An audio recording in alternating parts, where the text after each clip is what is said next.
Hello दोस्तों, आप लोगों का स्वागत है पगला एक्सप्लेन चैनल पे। तो आज हम लोग एक्सप्लेन करने वाले हैं मिस्टर ज़ॉम्बी को। मैंने कहा था कि मैं कोई मानवा ढूंढूंगा, लेकिन मुझे अभी तक मिली नहीं है। जंगल जूस नाम करके कोई मिली है, लेकिन वो दिखने में तो खूबसूरत है, लेकिन एक्शन है या नहीं मैंने अभी तक उसे रीड नहीं किया। जितने भी चैप्टर रीड किए उनके अंदर एक्शन बहुत ज्यादा कम है। वैसे भी मानवा ज्यादातर मीनिंगफुल होती है, यानी उनके पीछे कोई ना कोई राज होता है जिन्हें तुम्हें समझना चाहिए। तो जब तक कोई फाड़ू एक्शन मानवा नहीं मिल जाती है, तब तक हमें मिस्टर ज़ॉम्बी से ही काम चलाना पड़ेगा। अब जिन लोगों ने पहले ही इसे देख रखा है, तुम लोग भाई पढ़ाई लिखाई कर लो यार, कोई काम धंधा नहीं है क्या? बाकी मीम के मजे लेने हैं तो देख सकते हो। एपिसोड की शुरुआत में हम लोग एक ट्रेन को देखते हैं जिसके ब्रेक फेल हो जाते हैं, तो उसका ड्राइवर बाहर निकल के कहता है हटो भड़वो, नहीं तो चटनी बना दूंगा। तो फिर जितने भी लोग रेलवे ट्रैक पे थे वो अपनी जान बचाते हुए भागने लगते हैं, लेकिन एक मदर और उसके बच्चे का टाला रेलवे ट्रैक के अंदर फंस जाता है और उन दोनों की ही जान जाने वाली थी कि उसी टाइम पे हम लोग वहाँ पे अपने हीरो ज़ॉम्बी को देखते हैं, जो कि लाइट की स्पीड से फ्लैश करके वहाँ से गायब होता है और ट्रेन के ऊपर एक ही पंच मार के ट्रेन को वहीं पे रोक देता है, जिससे वो मदर और उसके बेटी की जान बचा लेता है। वहीं पे हमें ट्रेन का हाल दिखाया जाता है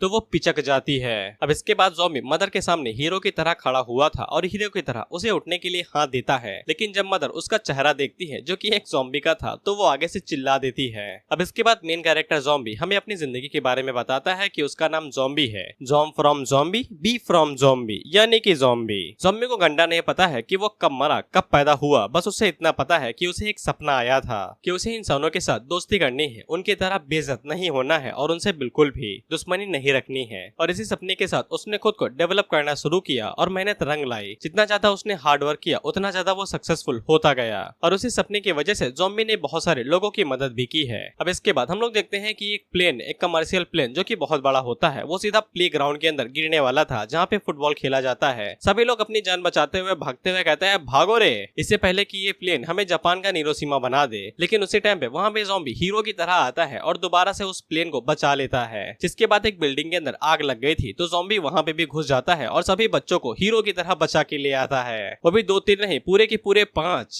वही भी ज़ॉम्बी को घंटा कुछ नहीं पता है कि वो इतना ज्यादा शक्तिशाली कैसे है, लेकिन उसे ये जरूर याद था कि एक समर का दिन था, यानी बरसात वाला, और उसी दिन ज़ॉम्बी आउटब्रेक शुरू हो गया। एक अचानक से ज़ॉम्बी उनके कमरे के अंदर घुस आया जब वो लोग पढ़ाई कर रहे थे और उसने एक एक करके सभी लोगों को काटना शुरू कर दिया और इसी चक्कर में हमारा ज़ॉम्बी भी इंसान से ज़ॉम्बी में बदल गया। तब तक हमारा ज़ॉम्बी एक ऑर्डिनरी ही ज़ॉम्बी था जो कि करते हुए लोगों को खाने के पीछे भागता है। लेकिन एक दिन अचानक से पता नहीं कहीं से लोग आ गए जिनके पास खतरनाक मिसाइलें, बंदूक, बंदूका, ग्रेनेड सब कुछ था और वो लोग बिना किसी दिक्कत के इन लोगों को भून के मारने लगे। इतना ही नहीं, ये लोग इन्हें एकदम फ्यूल की तरह भी इस्तेमाल करते हैं। ये इन्हें एस्केलेटर पे दौड़ाते हैं जिससे बिजली बनती है आगे खाना लटका के, और इसी तरीके से ये लोग एनर्जी का सोर्स बन चुके थे। ज़ॉम्बी को नहीं पता है कि ज़ॉम्बी इंसानों को क्यों खाना चाहते हैं और इंसान ज़ॉम्बी को क्यों मारना चाहते हैं, लेकिन जिंदा रहने के लिए ज़ॉम्बी ने फैसला किया कि वो खुद को बदलेगा। जिसके बाद भाई ने जिम ज्वाइन किया और खुद को पक्का जिम का पट्टा बना दिया, जहाँ पे उसने वेट लिफ्ट उठाया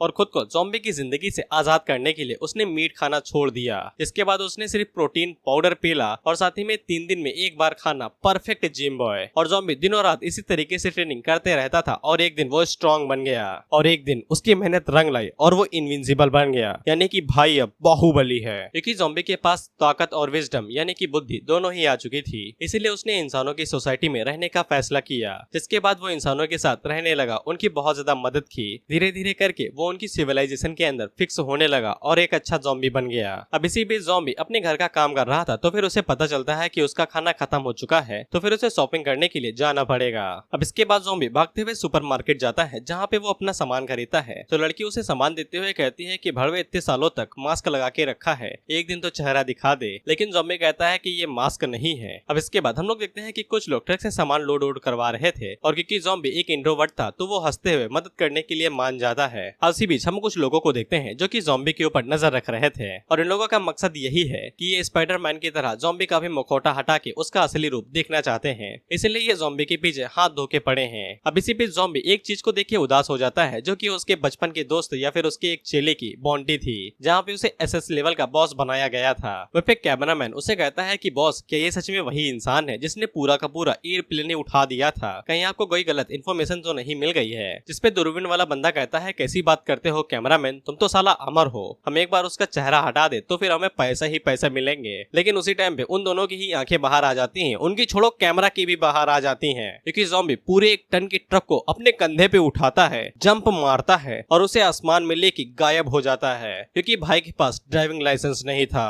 और ज़ॉम्बी ने इतनी जोर की छलांग मारी थी वो डायरेक्ट अर्थ के ऑर्बिट से बाहर ही निकल आता है। सैटेलाइट भी ट्रक को देख के हैरान होता है और कहता है कि ये कैसा स्पेसशिप है भाई, नासा वालों ने अलग माल भेज दिया लगता है। अब इसके बाद हम लोगों को एक फॉरबिडन एरिया को दिखाया जाता है जहाँ पे सिर्फ ज़ॉम्बी ही रहते हैं और ये सभी यहाँ पे बस भूखे घूमा करते हैं। वहीं पे एक बच्चा अपनी मदर से कहता है कि मुझे भूख लगी है, तो उसकी मदर कहती है कि इंतजार करो। वहीं पे हम लोग ज़ॉम्बी को देखते हैं जो कि उस जगह पे आता है और ज़ॉम्बी यहाँ का किंग है, वो इन सभी ज़ॉम्बी वालों को अपना ही समझता है, इसीलिए वो इनको टाइम टाइम पे खाना लेके आया करता है। वो लोग जैसे ही ज़ॉम्बी को देखते हैं तो काफी ज्यादा खुश हो जाते हैं और उसे किंग कहते हुए खाने की तरफ आगे बढ़ने लगते हैं। वहीं पे 2 बच्चे ज़ॉम्बी से पूछते हैं कि आप ये ट्रक उड़ा के क्यों लाते हो भाई, क्या आप इंसानों की तरह इसे चला नहीं सकते हो। इस पे ज़ॉम्बी कहता है ड्राइविंग लाइसेंस नहीं है, मामू लोग पकड़ लेते हैं। फिर वो घूस के साथ साथ पिछवाड़े को सूत दोनों देते हैं। इसके बाद ज़ॉम्बी हमें बताता है कि उसने इस जगह के ऊपर कब्जा कर लिया है जो कि इंसानों की नजर से काफी ज्यादा दूर है और ज़ॉम्बी इन लोगों को अच्छा ज़ॉम्बी बनवाने के लिए इन लोगों से इंसानों का मीट खाना छुड़वा दिया है और इनको भाई अंडे और प्रोटीन खिलाने लगा है। अब इसके बाद ज़ॉम्बी एक बच्चे से पूछता है कि बाकी लोग कहाँ पे गए, गाँव वाओ। तो फिर वो बच्चा बताता है कि वो सभी होटल के मेन हॉल के अंदर हैं। तो फिर ज़ॉम्बी उसके अंदर जाता है तो फिर हमें पता चलता है कि ज़ॉम्बी के कुछ सबऑर्डिनेट्स यानी चेले भी हैं, जिनमें से पहला लैंग है जो कि बॉस लेवल और उसका डेंजर लेवल SSS है। जिसके बाद फर वो भी बॉस लेवल का ज़ॉम्बी है और उसका भी डेंजर लेवल SSS है। जिसके बाद आगान वो भी बॉस लेवल का ज़ॉम्बी है और इसका भी लेवल SSS है। इसके बाद आगाऊ है, ये भी बॉस लेवल का ज़ॉम्बी है और इसका भी डेंजर लेवल SSS है। इसके बाद वर्मिट ये भी बॉस लेवल का ज़ॉम्बी है और इसका भी डेंजर लेवल SSS है। जिसके बाद ब्लैकी ये भी बॉस लेवल का ज़ॉम्बी है और इसका भी लेवल SSS है। ये सभी ज़ॉम्बी के वफादार चेले हैं और ज़ॉम्बी के लिए मर भी सकते हैं, हालांकि ये सिचुएशन कभी आएगी नहीं। वहीं पे ज़ॉम्बी गाँव से कहता है कि तुम दोबारा इंसानों के बीच वांटेड हो चुके हो। इस पे गाँव बताता है कि वो जब भी किसी इंसान को देखता है तो फिर उसकी बॉडी आउट ऑफ कंट्रोल हो जाती है। अब इसके बाद ज़ॉम्बी वहाँ पे बॉस की तरह बैठ जाता है और ब्लैकी ज़ॉम्बी से पूछता है कि उन्हें कब तक इसी तरीके से भागना पड़ेगा, इंसानों की वजह से उन्हें हर बार अपनी बेस को बार बार बदलना पड़ता है। जिसपे वर्मिट आगे से कहता है कि बॉस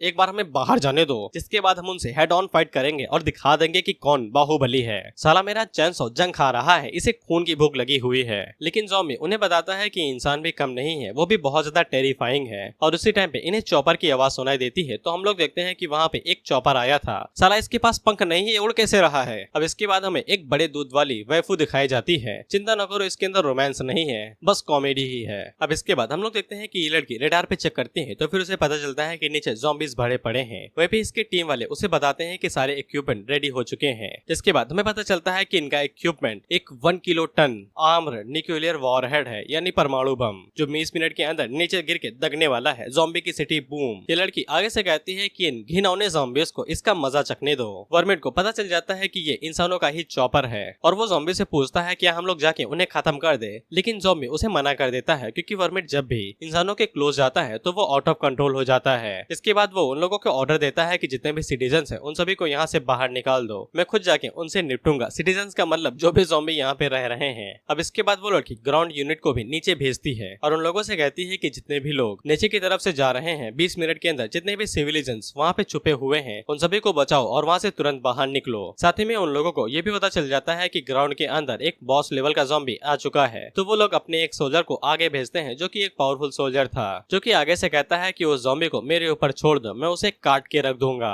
अब इसके बाद हमें एक दूसरी ऑर्गेनाइजेशन को दिखाया जाता है। अब तुम दोनों कंफ्यूज ना हो तो मैं तुम्हें पहले ही बता देता हूँ कि लड़की वाली ऑर्गेनाइजेशन अलग है और इस चश्मिश और ये सफेद वाले बंदे की ऑर्गेनाइजेशन अलग है। बेसिकली ये एवल ऑर्गेनाइजेशन है। ये डबल बैटरी सिंगल पावर कम उस बड़े बंदे से कहता है फे ये एक्स्ट्रा ऑर्डिनरी एकेडमी वाले यहाँ पे आ चुके हैं और उन्होंने ज़ॉम्बी के बारे में पता लगा लिया है। तो फिर आगे से कहता है कि उन्हें खेलने दो, जिसके बाद वो एक बटन दबाते हैं तो फिर हम लोग देखते हैं कि इंसानों से भरा हुआ एक केज ज़ॉम्बी के बीच में जाके गिरता है। जैसे ही वो केज नीचे गिरता है तो वैसे ही उस लड़की की टीम को पता चल जाता है कि ज़ॉम्बीज वहाँ पे आ चुके हैं और इंसानों को बचाने के लिए वो लोग फायर करने लगते हैं। अब इन लोगों के बीच में हम लोग लाल बालों वाली लोली को देखते हैं जो कि उनसे कहती है कि ये ज़ॉम्बी मरता क्यों नहीं है। वहीं पे हम लोग देखते हैं कि एक ज़ॉम्बी अपने छोटे भाई या फिर बहन को बचाने के लिए उसे कवर करे हुए था और ज़ॉम्बी उन्हें बचाने के लिए कवर किए हुए था। तभी एक सोल्जर बजूका बाहर निकाल लेता है जो कि ज़ॉम्बी के ऊपर शूट करते हुए कहता है कि आज तो दिवाली में दशहरा मनाऊंगा। जिसके बाद वो डायरेक्ट ज़ॉम्बी के ऊपर वो बजूका छोड़ देता है, जिससे वहाँ पे तगड़ा धमाका होता है। और बजूका छोड़ने के बाद एक टीममेट उसके पास आता है और उसे बताता है कि वो कोई ज़ॉम्बी वॉम्बी नहीं है, वो एक्स्ट्रा ऑर्डिनरी बंदा है जो कि हाल ही में लोगों की काफी ज्यादा मदद कर रहा है। वो बस ज़ॉम्बी वाला मास्क पहनता है। जिसपे बजूका वाला बंदा कहता है यानी कि हम लोग एक मासूम बंदे को उड़ा दिए हैं। लेकिन उसी टाइम पे सामने से धुआं आता है और ज़ॉम्बी आराम से बाहर निकलता है। भाई को एक खरोच तक नहीं आई थी।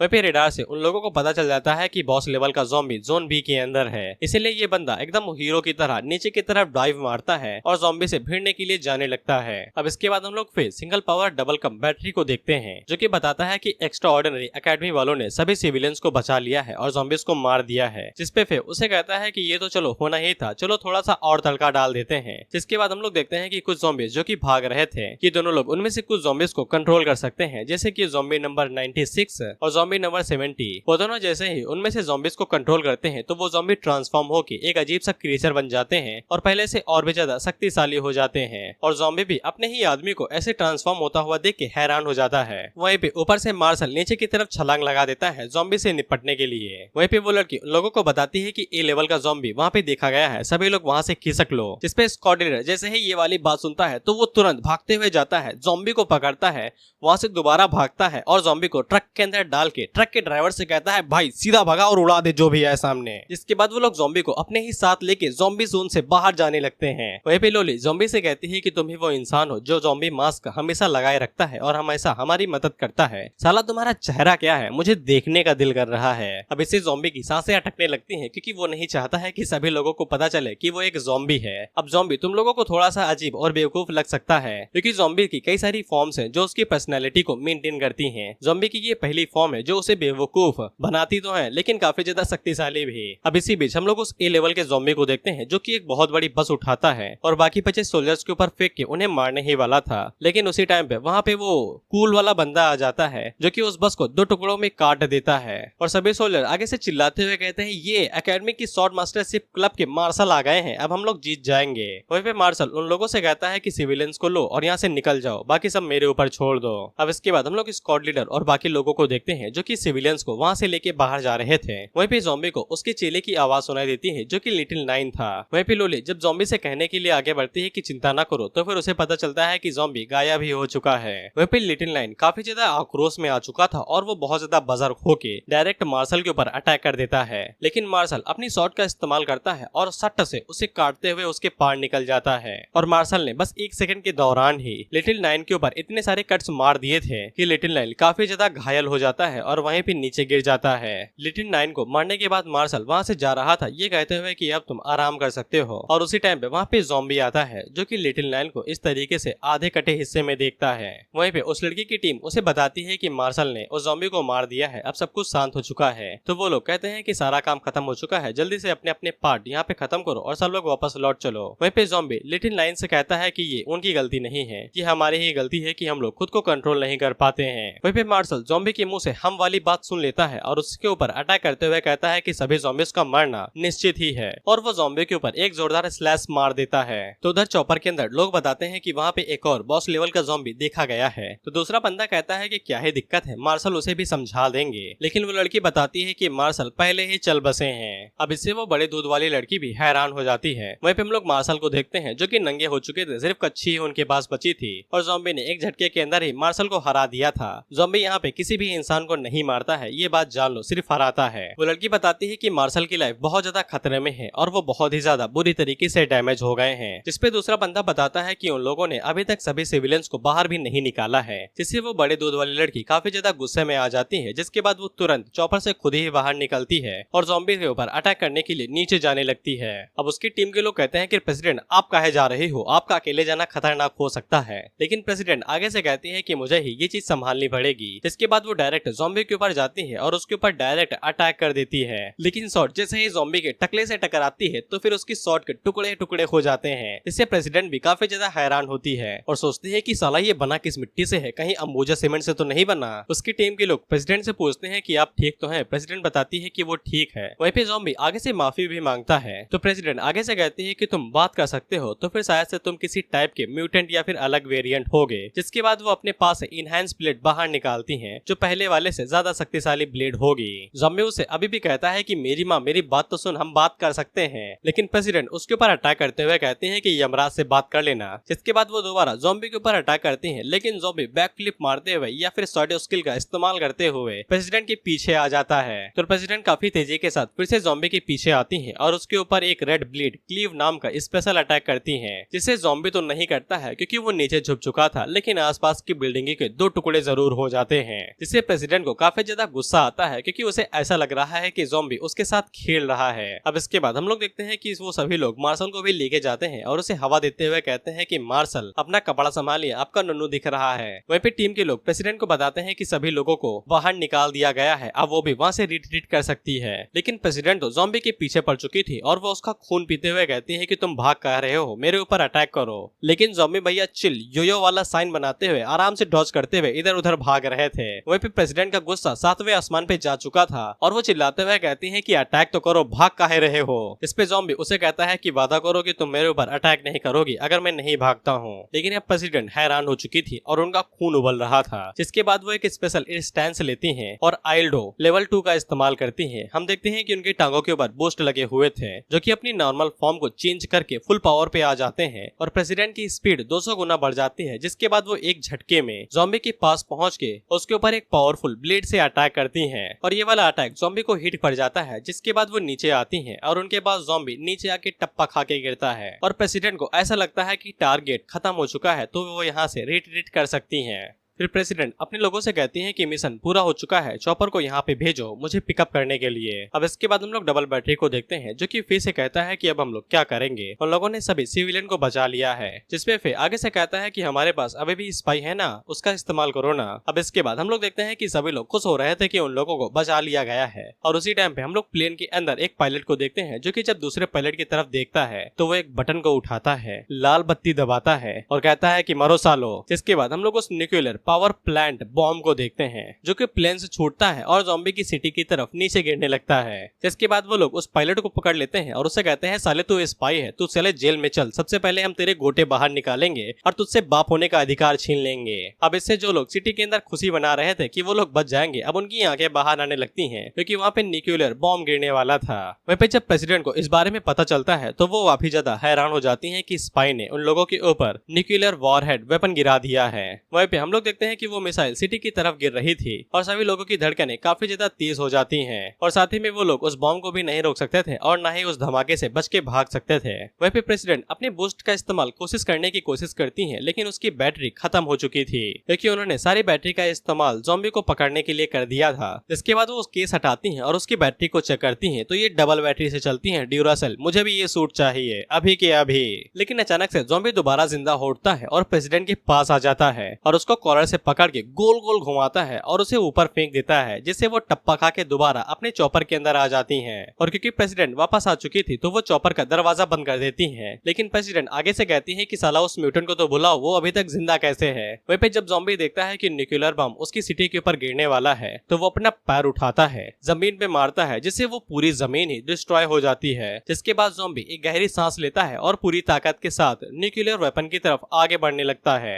जिसके बाद ज़ॉम्बी खाली हाथों से न्यूक्लियर वॉरहेड वेपन को कैच करता है, जिससे वो पूरा आगे से पीछे कर जाता है और ये देख के वो सभी लोग हैरान हो जाते हैं कि ये बवाल क्या चीज है। जिसके बाद वहाँ पे वो न्यूक्लियर वेपन ब्लास्ट करता है तो एक तगड़ा धमाका होता है। उसे निकलने वाली शॉक वेव इतनी ज्यादा थी कि वो चॉपर इतनी दूर आने के बावजूद भी हिल चुका था। वहीं पे ज़ॉम्बी की सिटी पूरी तरीके से डिस्ट्रॉय हो चुकी थी, वहाँ पे हर तरफ आग लग चुकी थी। लेकिन प्रेसिडेंट ये देख के हैरान हो जाती है कि ज़ॉम्बी अभी तक सही सलामत है, बस उसके कपड़े जले हैं। कच्चे को छोड़ के भाई का कच्चा SSS लेवल का है, कुछ भी हो जाए ये नहीं फटेगा। फिर ज़ॉम्बी अपनी बुंड खुजाते हुए कहता है कि साला ये बार बार खुजली यहीं पे क्यों होती है। अब मुझे ये बताने की तो जरूरत है नहीं कि हम लोगों को साइदामा के लिए एक वर्दी अपोनेंट मिल चुका है। अब इसके बाद फिर डबल बैटरी से कहता है कि हमारे का निकलने का टाइम हो चुका है। डबल बैटरी आगे से कहता है कि साला वो लोग अभी भी इस धमाके से बच निकले, ये तो कमाल की बात है। जिसपे फिर आगे से कहता है कि ये हमारा आखिरी मुकाबला नहीं था, ये तो बियॉन्डर्स एकेडमी के साथ एक्स्ट्रा ऑर्डिनरी को बियॉन्डर्स कर दिया गया है, आखिरी मैच नहीं था,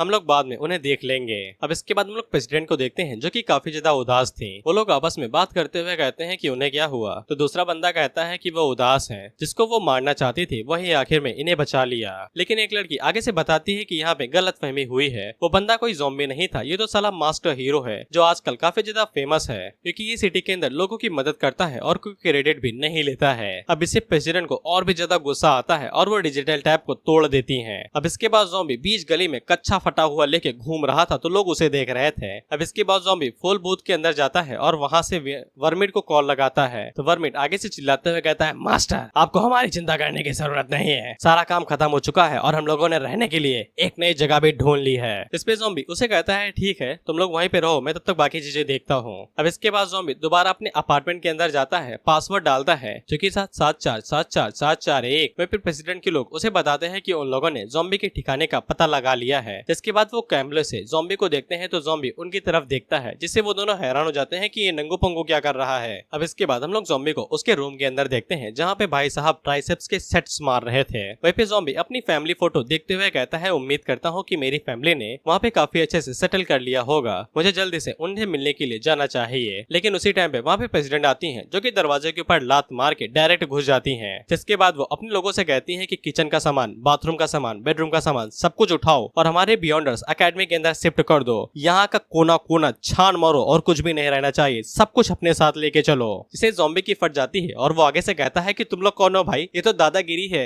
दिन दहाड़े मेरे घर का सारा सामान लूट लोगे, मैं पुलिस को बुलाऊंगा।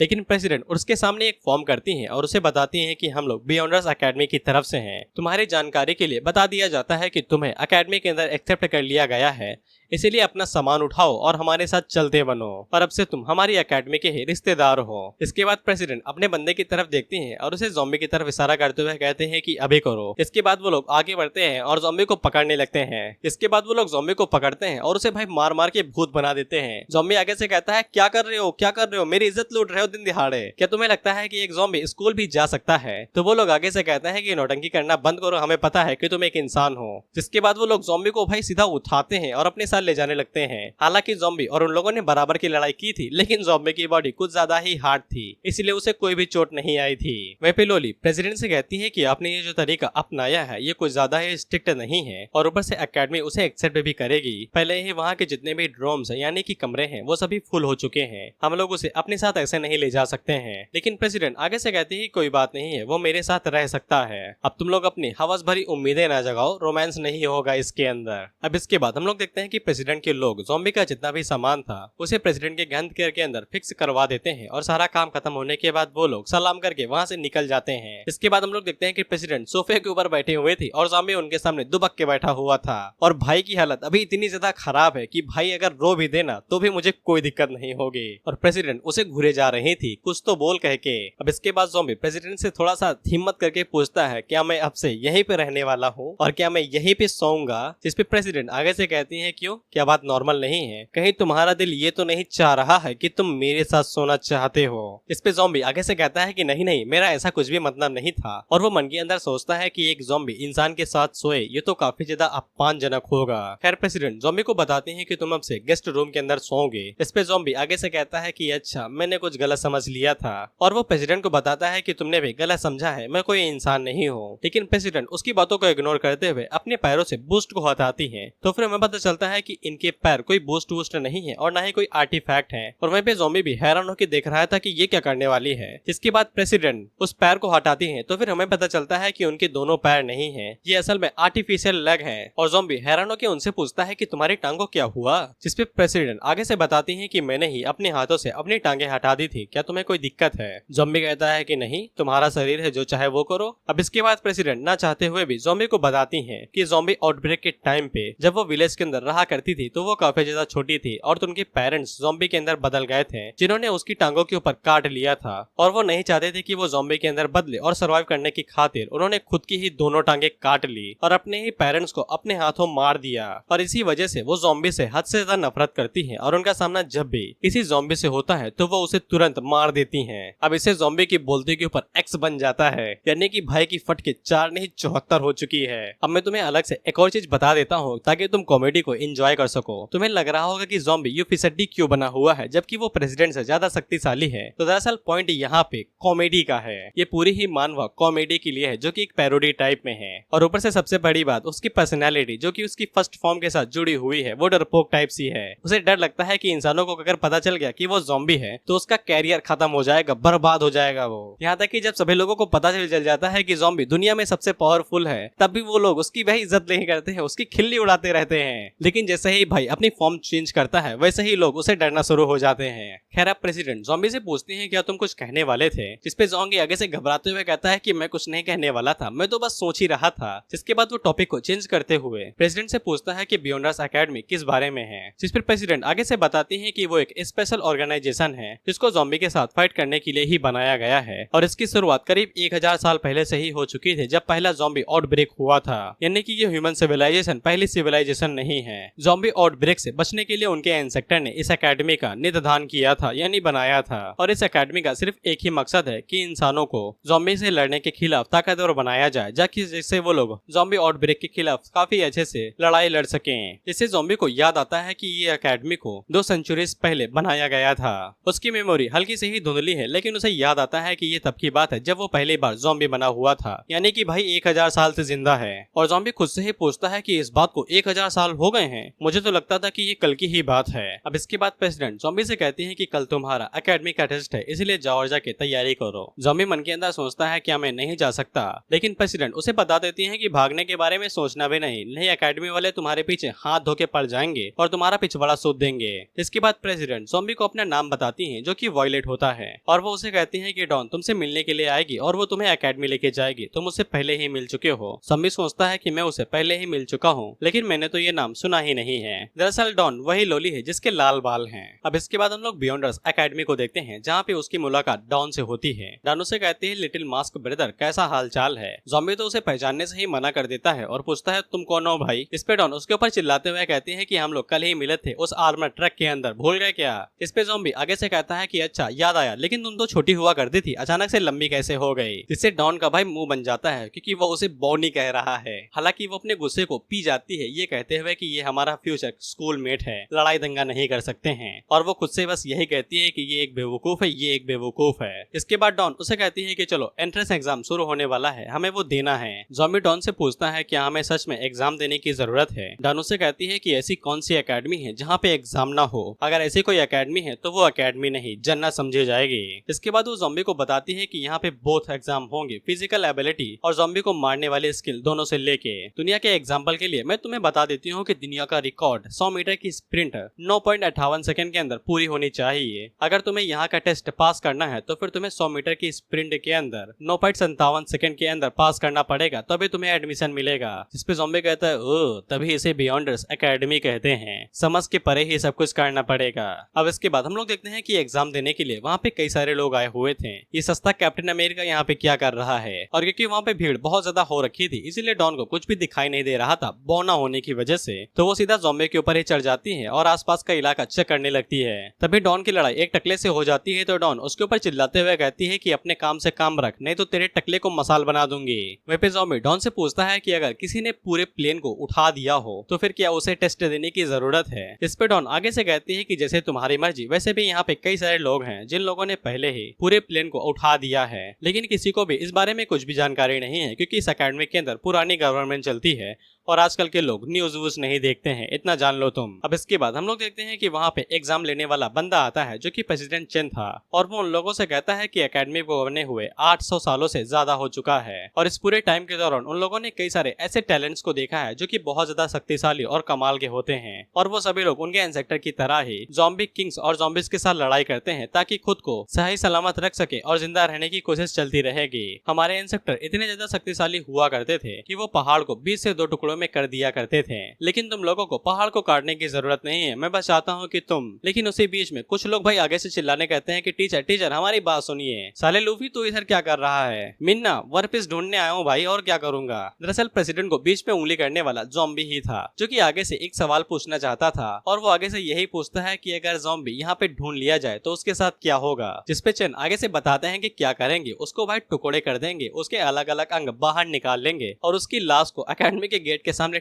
लटका देंगे और साथ ही में उसका न्यूट्रियोर भी तोड़ देंगे। ज़ॉम्बी आगे से पूछता है न्यूट्रियोर क्या होता है भाई, जिसपे प्रेसिडेंट आगे से हंसते हुए कहते हैं कि उसकी लिटिल कॉक को हम लोग सर से कलम कर देंगे, जिससे ज़ॉम्बी को शकल में आ जाता है कि उसके नुन्नू को काटने की बात हो रही है और उसकी शकल ऐसी बन जाती है। अब इसके बाद वहाँ पे एग्जाम को शुरू किया जाता है कि जो कि 100 मीटर की स्प्रिंट थी। टीटी जैसे ही अपनी घंटी बजाता है तो सभी लोग एकदम तेजी के साथ भागते हैं। वहीं पे एक बंदा तो इतना ज्यादा फुर्तीला था कि वो 1 सेकंड के अंदर ही पूरे के पूरे राउंड के चक्कर मार देता है। वहीं पे ज़ॉम्बी सबसे लास्ट आया था। इसके बाद अगला एग्जाम शूटिंग का था। प्रेसिडेंट चेन उन लोगों से कहता है कि शूटिंग सबसे बेसिक स्किल है ज़ॉम्बी के खिलाफ लड़ने के लिए। अगर तुम लोग ये काम अच्छे से कर लेते हो तो फिर तुम ज़ॉम्बी की ले लोगे, और अगर तुम नहीं कर पाते हो तो फिर ज़ॉम्बी तुम्हारी ले लेगा जान। वहीं पे ज़ॉम्बी मन के अंदर सोचता है कि साला मुझे एक मेंटल असाइलम के अंदर खींच लाया गया है, जहाँ पे ज़ॉम्बी को ही सिखाया जा रहा है कि ज़ॉम्बी को कैसे मारे, और ऊपर से ये लोग ज़ॉम्बी की डेली लाइफ के बारे में जानने से अलग उनको मारने के बारे में एक्सरसाइज कर रहे हैं। वहीं पे उसी टाइम पे ज़ॉम्बी की नजर डॉन के ऊपर पड़ती है, जो कि आंखों के ऊपर काली पट्टी बांधती है और गन को पूरे चक्कर मारते हुए इधर उधर चलाती है। लेकिन उसका निशाना इतना ज्यादा पक्का था कि वो सभी पपेट्स के बाल्टियां उड़ा देती है और एक झटके के अंदर वहाँ पे टेस्ट को पास कर लेती है, जिसको देख के ज़ॉम्बी आगे से कहता है कि साला मेरा जीवन ही कलंक है।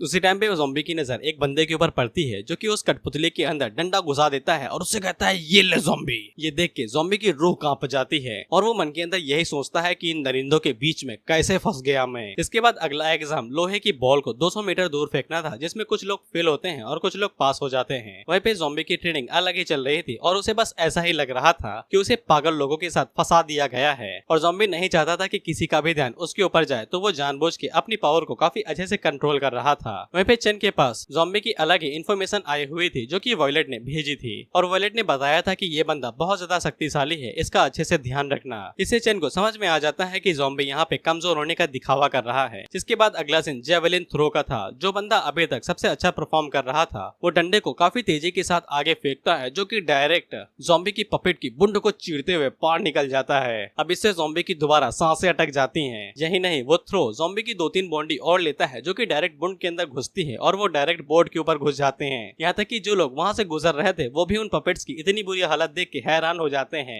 चेन बताता है कि ये बंदा पास हुआ, जिसके बाद वो बंदा ज़ॉम्बी को घूरते हुए निकलता है तो ज़ॉम्बी की सांसें अटक जाती हैं। अब इसके बाद ज़ॉम्बी वहाँ पे जेवलिन थ्रो के लिए आता है और वन डंडे को पकड़ के फेंकने ही वाला था कि चेन उसे रोक लेता है और उसे पूछता है तुम्हारा नाम ज़ॉम्बी है ना, और वो ज़ॉम्बी को बताता है कि तुमको यहाँ पे स्वॉर्ड मास्टरशिप डिपार्टमेंट की प्रेसिडेंट ने इंट्रोड्यूस करवाया है। उसने मुझे बताया था कि तुम काफी ज्यादा शक्तिशाली हो, लेकिन तुम्हारे अभी की रिजल्ट देख के ऐसा लगता है कि तुम साला पासिंग ग्रेड पाने की ही कोशिश कर रहे हो। ऐसा लगता है कि तुम जानबूझ के अपनी स्ट्रेंथ को छुपा रहे हो, और तुमने शुरुआत में मुझसे ये सवाल पूछा था कि अगर यहाँ पे किसी को ज़ॉम्बी मिल जाता है तो फिर उसके साथ क्या होगा। ऐसा लगता है कि तुम खुद को होल्ड बैक कर रहे हो, ऐसा लगता है कि तुम कोई इंसान नहीं हो। इस पे ज़ॉम्बी आगे से डर जाता है और चीखते हुए कहता है कि मैं इंसान ही हूँ भाई, इंसान ही हूँ। तो फिर प्रेसिडेंट चेन उसे कहते हैं कि मुझे अपनी असली ताकत दिखाओ कि तुम कितना ज्यादा पावरफुल हो। अगर तुमने 32 किलोमीटर से ज्यादा दूर तक आगे नहीं फेंका तो फिर इतना याद रखना कि तुम्हारी खैर नहीं है। ऐसा लगता है कि तुमने प्रेसिडेंट वॉयलेट को फंसा लिया होगा किसी ट्रिक का इस्तेमाल करके, और अगर ऐसी बात हुई तो फिर मेरे पास और कोई चारा नहीं रहेगा तुम्हें स्पाई की तरह पनिश करने के अलावा।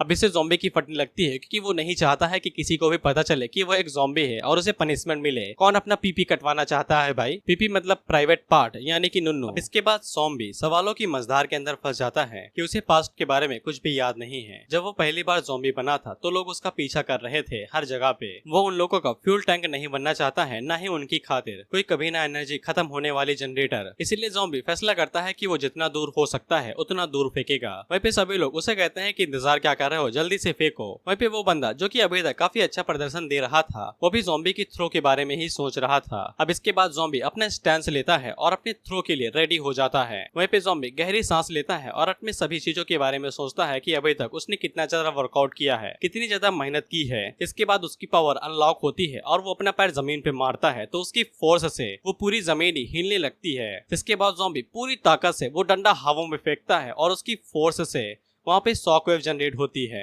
हम देखते हैं कि वो डंडा आसमान को चीरते हुए स्पेस के अंदर चला जाता है, वहाँ के सैटेलाइट से टकरा के दूसरे सैटेलाइट से टकरा के मून की तरफ मुड़ जाता है। नीचे की तरफ शॉकवेव की वजह से सभी लोग आसमान से उड़ जाते हैं, यहाँ तक कि प्रेसिडेंट चेन की भी हवा टाइट हो जाती है और वो आगे से कहते हैं होली काऊ। अब इसके बाद हमें प्यारे से चंदा मामा को दिखाया जाता है, जिनकी तरफ जेवलिन थ्रो यानी डंडा आगे बढ़ रहा था और वो उनके अंदर छेद करके पार निकल जाता है। और बेशक चंदा मामा के अंदर बड़ा छेद करने वाला हमारा ज़ॉम्बी था। अब इसके बाद ज़ॉम्बी की शॉक की वजह से जो लोग उड़ चुके थे वो आसमान से मिसाइल की तरह नीचे आके घुसते हैं। वहीं पे ज़ॉम्बी का हल्का सा फेस चेंज हो जाता है जो कि उसकी फॉर्म चेंज होने की वजह से हुआ है। ज़ॉम्बी के पास कई सारी फॉर्म्स हैं। अब इसके बाद वो दोबारा अपनी पहली फॉर्म के अंदर आ जाता है और नॉर्मल हो जाता है। वहीं पे प्रेसिडेंट चेन और बाकी लोगों का मुंह इतना ज्यादा खुल जाता है कि मक्खी क्या मधुमक्खी के छत्ता भी अंदर घुस जाए। वहीं पे डॉन गुचिंग से कहती है कि तुम तो बहुत ज्यादा शक्तिशाली है, तुम्हें एग्जामिनर चेन का चेहरा तो देखो। और डॉन एक्साइटेड होकर उसे पूछती है कि तुमने कितनी दूर फेंक दिया। इस पे ज़ॉम्बी आगे से कहता है कि मुझे नहीं पता है कि जितना दूर हो सकता था उतना दूर फेंका है। वहीं पे हम लोग चंदा मामा का बचा हुआ टुकड़ा देखते हैं जो कि आगे से कहता है फक योरसेल्फ, साले तेरी वजह से अब मैं एस्ट्रॉइड बन चुका हूँ, अब अर्थ के चारों चक्कर घूम के मुजरा करता फिरूंगा। अब ज़ॉम्बी के इतने बड़े कारनामे के बाद उसे तुरंत क्वालिफाइड कर दिया जाता है और वो टेस्ट के अंदर पास हो जाता है। और वो डॉन से पूछता है क्या मैं सच में टेस्ट पास कर लूंगा। जिस पे डॉन आगे से हैरान होकर कहती है कि साले तू अपनी ताकत के साथ एक प्रेसिडेंट भी बन सकता है, तुम्हें पता है कि प्रेसिडेंट के पास कितनी ज्यादा अथॉरिटी होती है। जिसके बाद वो ज़ॉम्बी को वॉयलेट का एग्जांपल देते हुए बताती है कि वो इतनी ज्यादा पावरफुल हैं कि वो पूरी आर्मी की ट्रूप को कमांड दे सकती हैं, tanks, aircraft, long range cannon, यहाँ तक कि वो न्यूक्लियर वेपन तक को एक्सेस कर सकती हैं। और इसके अलावा उनके पास हाईएस्ट अथॉरिटी है पूरी सिटी के अंदर जहाँ पे 30 मिलियन से ज्यादा भी लोग रहते हैं। और वो एक तरह से उस पूरी सिटी की मेयर हैं जो कि पूरी सिटी को मैनेज करती हैं और सिटी को ग्रो करने में हेल्प करती हैं। लेकिन ज़ॉम्बी आगे से कहता है कि मेरे पास पहले से ही मेरी खुद की सिटी है। अब इसके बाद डॉन ज़ॉम्बी को बायोटेक डिपार्टमेंट के अंदर लेके जाती है जहाँ पे उन लोगों के हिसाब से उनके वेपन्स बनाए जाएंगे। उसी टाइम पे ज़ॉम्बी की नजर एक फोटो के ऊपर पड़ती है जहाँ पे हम लोग एक फैमिली और साथ ही में डबल पावर को भी देखते हैं। डॉन ज़ॉम्बी को उसके बारे में बताते हुए कहती है कि ये प्रोफेसर जिमी हैं, हमें इस डिपार्टमेंट का हेड बुलाया करते थे और ये फॉर्मर बायोटेक डिपार्टमेंट के प्रेसिडेंट हुआ करते थे। लेकिन इनकी वाइफ के मरने के बाद ये एक्सपेरिमेंट के साथ बहुत ज्यादा ही ऑब्सेस्ड हो गए और ये ज़ॉम्बी के साथ साथ इंसानों के ऊपर भी एक्सपेरिमेंट करना शुरू कर दिए। अब वो ये कहती है कि इनका असली गोल इनकी वाइफ का ड्रीम पूरा करना था, लेकिन इनके पागलपन की वजह से इन्हें एकेडमी से बाहर निकाल दिया गया। इसके बाद एकेडमी ने इन्हें ऑर्डर दे दिया मारने का और बेशक एकेडमी ने इन्हें मार दिया था। डबल बैटरी और सिंगल पावर और फिर शायद से दोनों भाई बहन है प्रोफेसर जिम्मी के बेटे।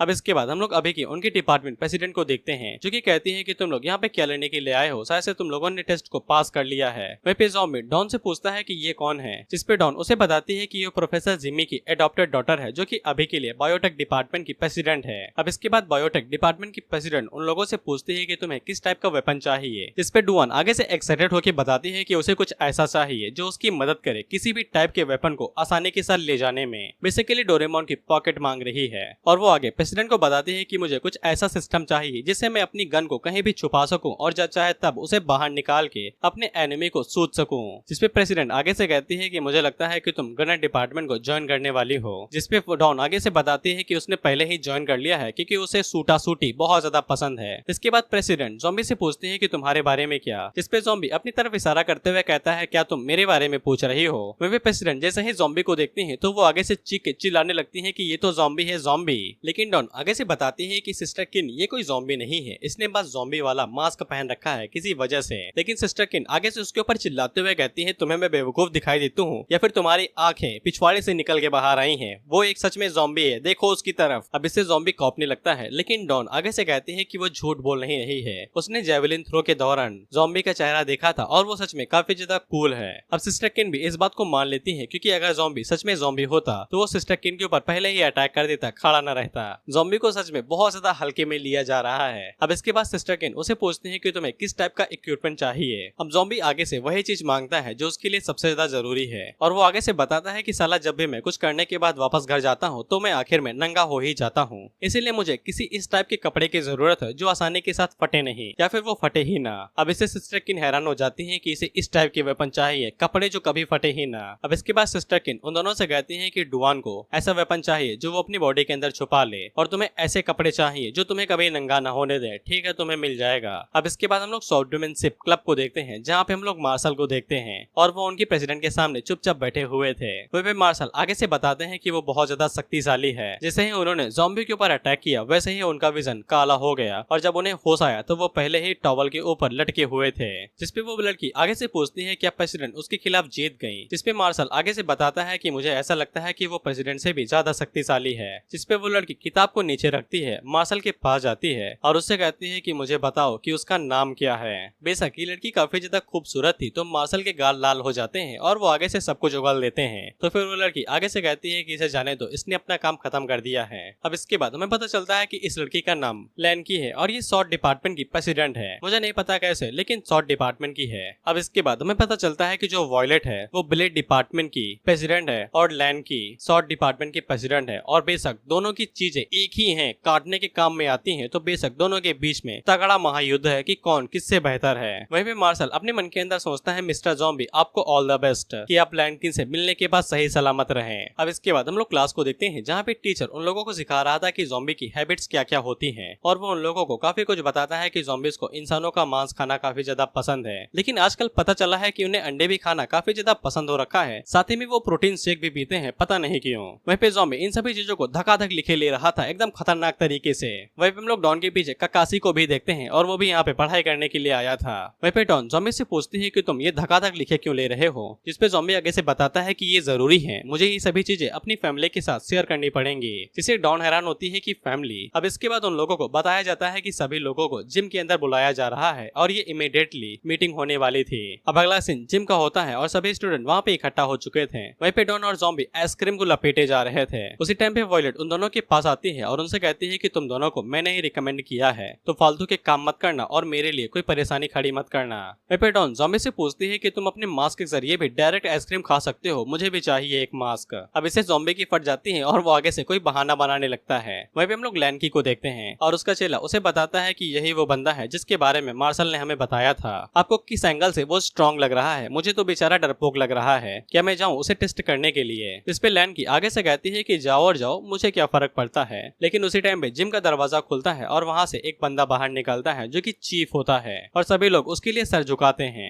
डॉन ज़ॉम्बी का सर झुकाते हुए कहती है कि तुम भी अपना सर झुकाओ और वो उसको बताती है कि वो मैकेनिकल लाइफ फॉर्म डिपार्टमेंट की प्रेसिडेंट है। तो फिर ज़ॉम्बी भी अपना सर झुकाता है। वहीं पे चीफ लैनकी से कहते हैं कि तुम यहाँ पे क्या कर रही हो, कोई भी दिक्कत मत खड़ी करना। जिसपे लैनकी आगे से कहती है कि तुम्हारी मर्जी, मैं यहाँ से जा रही हूँ। वहीं पे चेला उसे पूछता है कि हम लोग ज़ॉम्बी के साथ कुछ करने नहीं वाले हैं। जिसपे लैनकी आगे से कहती है कि ज़ॉम्बी के मुकाबले में चीफ ज्यादा जरूरी है, मैं सिर्फ ताकतवरों की ही रिस्पेक्ट करती हूँ और किसी की नहीं। चीफ वॉयलेट के पास आते हैं और उसकी तारीफ करते हैं कि तुमने काफी अच्छा काम किया। ये देख के ज़ॉम्बी डॉन से पूछता है क्या इन दोनों के बीच में कुछ चल रहा है। जिसपे डॉन उसकी खिल्ली उड़ाते हुए कहती है कि तुम्हें क्या हुआ, क्या तुम्हें जेली कुछ ज्यादा ही पसंद है। लेकिन ज़ॉम्बी आगे से कहता है कि नहीं, मुझे तो अंडे पसंद है। और वो डॉन से पूछता है क्या चीफ शक्तिशाली है। इस पे डॉन उसे बताता है कि तुम्हें प्रोफेसर जिमी याद होंगे। चीफ प्रोफेसर जिमी के मास्टर पीस हैं, वो इंसानों की इवॉल्व वर्जन है। वो प्रोफेसर जिमी के हजारों एक्सपेरिमेंट में से जिंदा बचे एक इंसान है। प्रोफेसर जिमी के जाने के बाद उन लोगों ने मैकेनिकल लाइफ फॉर्म डिपार्टमेंट को बना लिया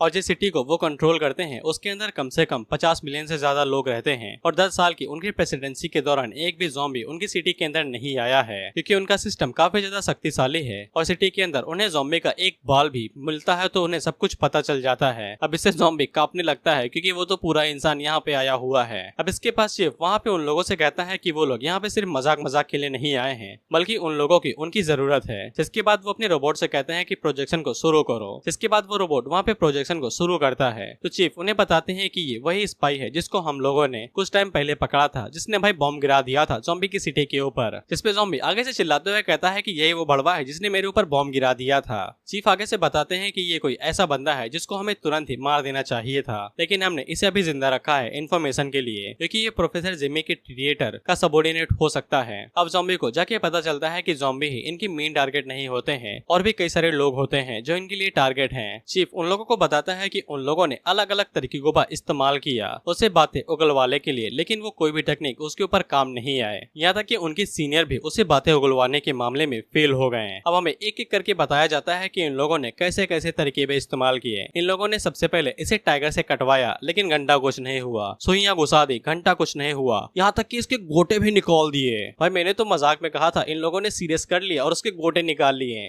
इन लोगों ने मुंह के ऊपर कपड़ा रख के पानी भी डाला और ये सबसे खतरनाक तरीका होता है, लेकिन इसके बावजूद बंदे ने भाई अपना मुंह नहीं खोला। इसीलिए चीफ उस बंदे को यहाँ पे लेके आए हैं ताकि ये लोग अपने अपने तरीके का इस्तेमाल करें, और अगर इनमें से कोई भी इंसान उस स्पाई का मुंह खुलवा देता है तो चीफ उसे वादा करते हैं कि वो उसको वाइस प्रेसिडेंट बना देंगे। अब ये बात सुन के वो सभी लोग खुश हो जाते हैं, क्योंकि वाइस प्रेसिडेंट की पोस्ट काफी कम नहीं होती है, ये काफी ज्यादा हाई होती है और सभी लोग मान जाते हैं कोशिश करने के लिए। जिसपे चीफ अपने लोगों से कहते हैं कि जाओ उसे यहाँ पे लेके आओ, और बाकी लोगों से कहते हैं कि जाओ जाके अच्छे से अपना लेग ट्राई करना। अब इसके बाद अगला सीन 2 घंटे बाद का होता है। एक एक करके कई सारे लोग जाते हैं और उसके ऊपर तरीके इस्तेमाल करते हैं, चिल्लाते हैं, टॉर्चर करते हैं, पूजा करते हैं, घंटी बजाते हैं, भूत को बुलाते हैं, लेकिन घंटा कुछ भी काम नहीं करता है। इससे वॉयलेट हैरान हो जाती है, यही सोचती है कि साले ये कैसे नमूने हैं, एक बंदे से मुंह नहीं खुलवा पा रहे हैं। वहीं पे डॉन ज़ॉम्बी से पूछती है क्या तुम उससे बात करवा सकते हो, जिसमें ज़ॉम्बी आगे से कहता है कि मैं उसे नाच गाना मुजरा सब कुछ करवा सकता हूँ। अब इसे डुआन की आइसक्रीम नीचे गिर जाती है क्योंकि ज़ॉम्बी की स्ट्रेंथ काफी ज्यादा है।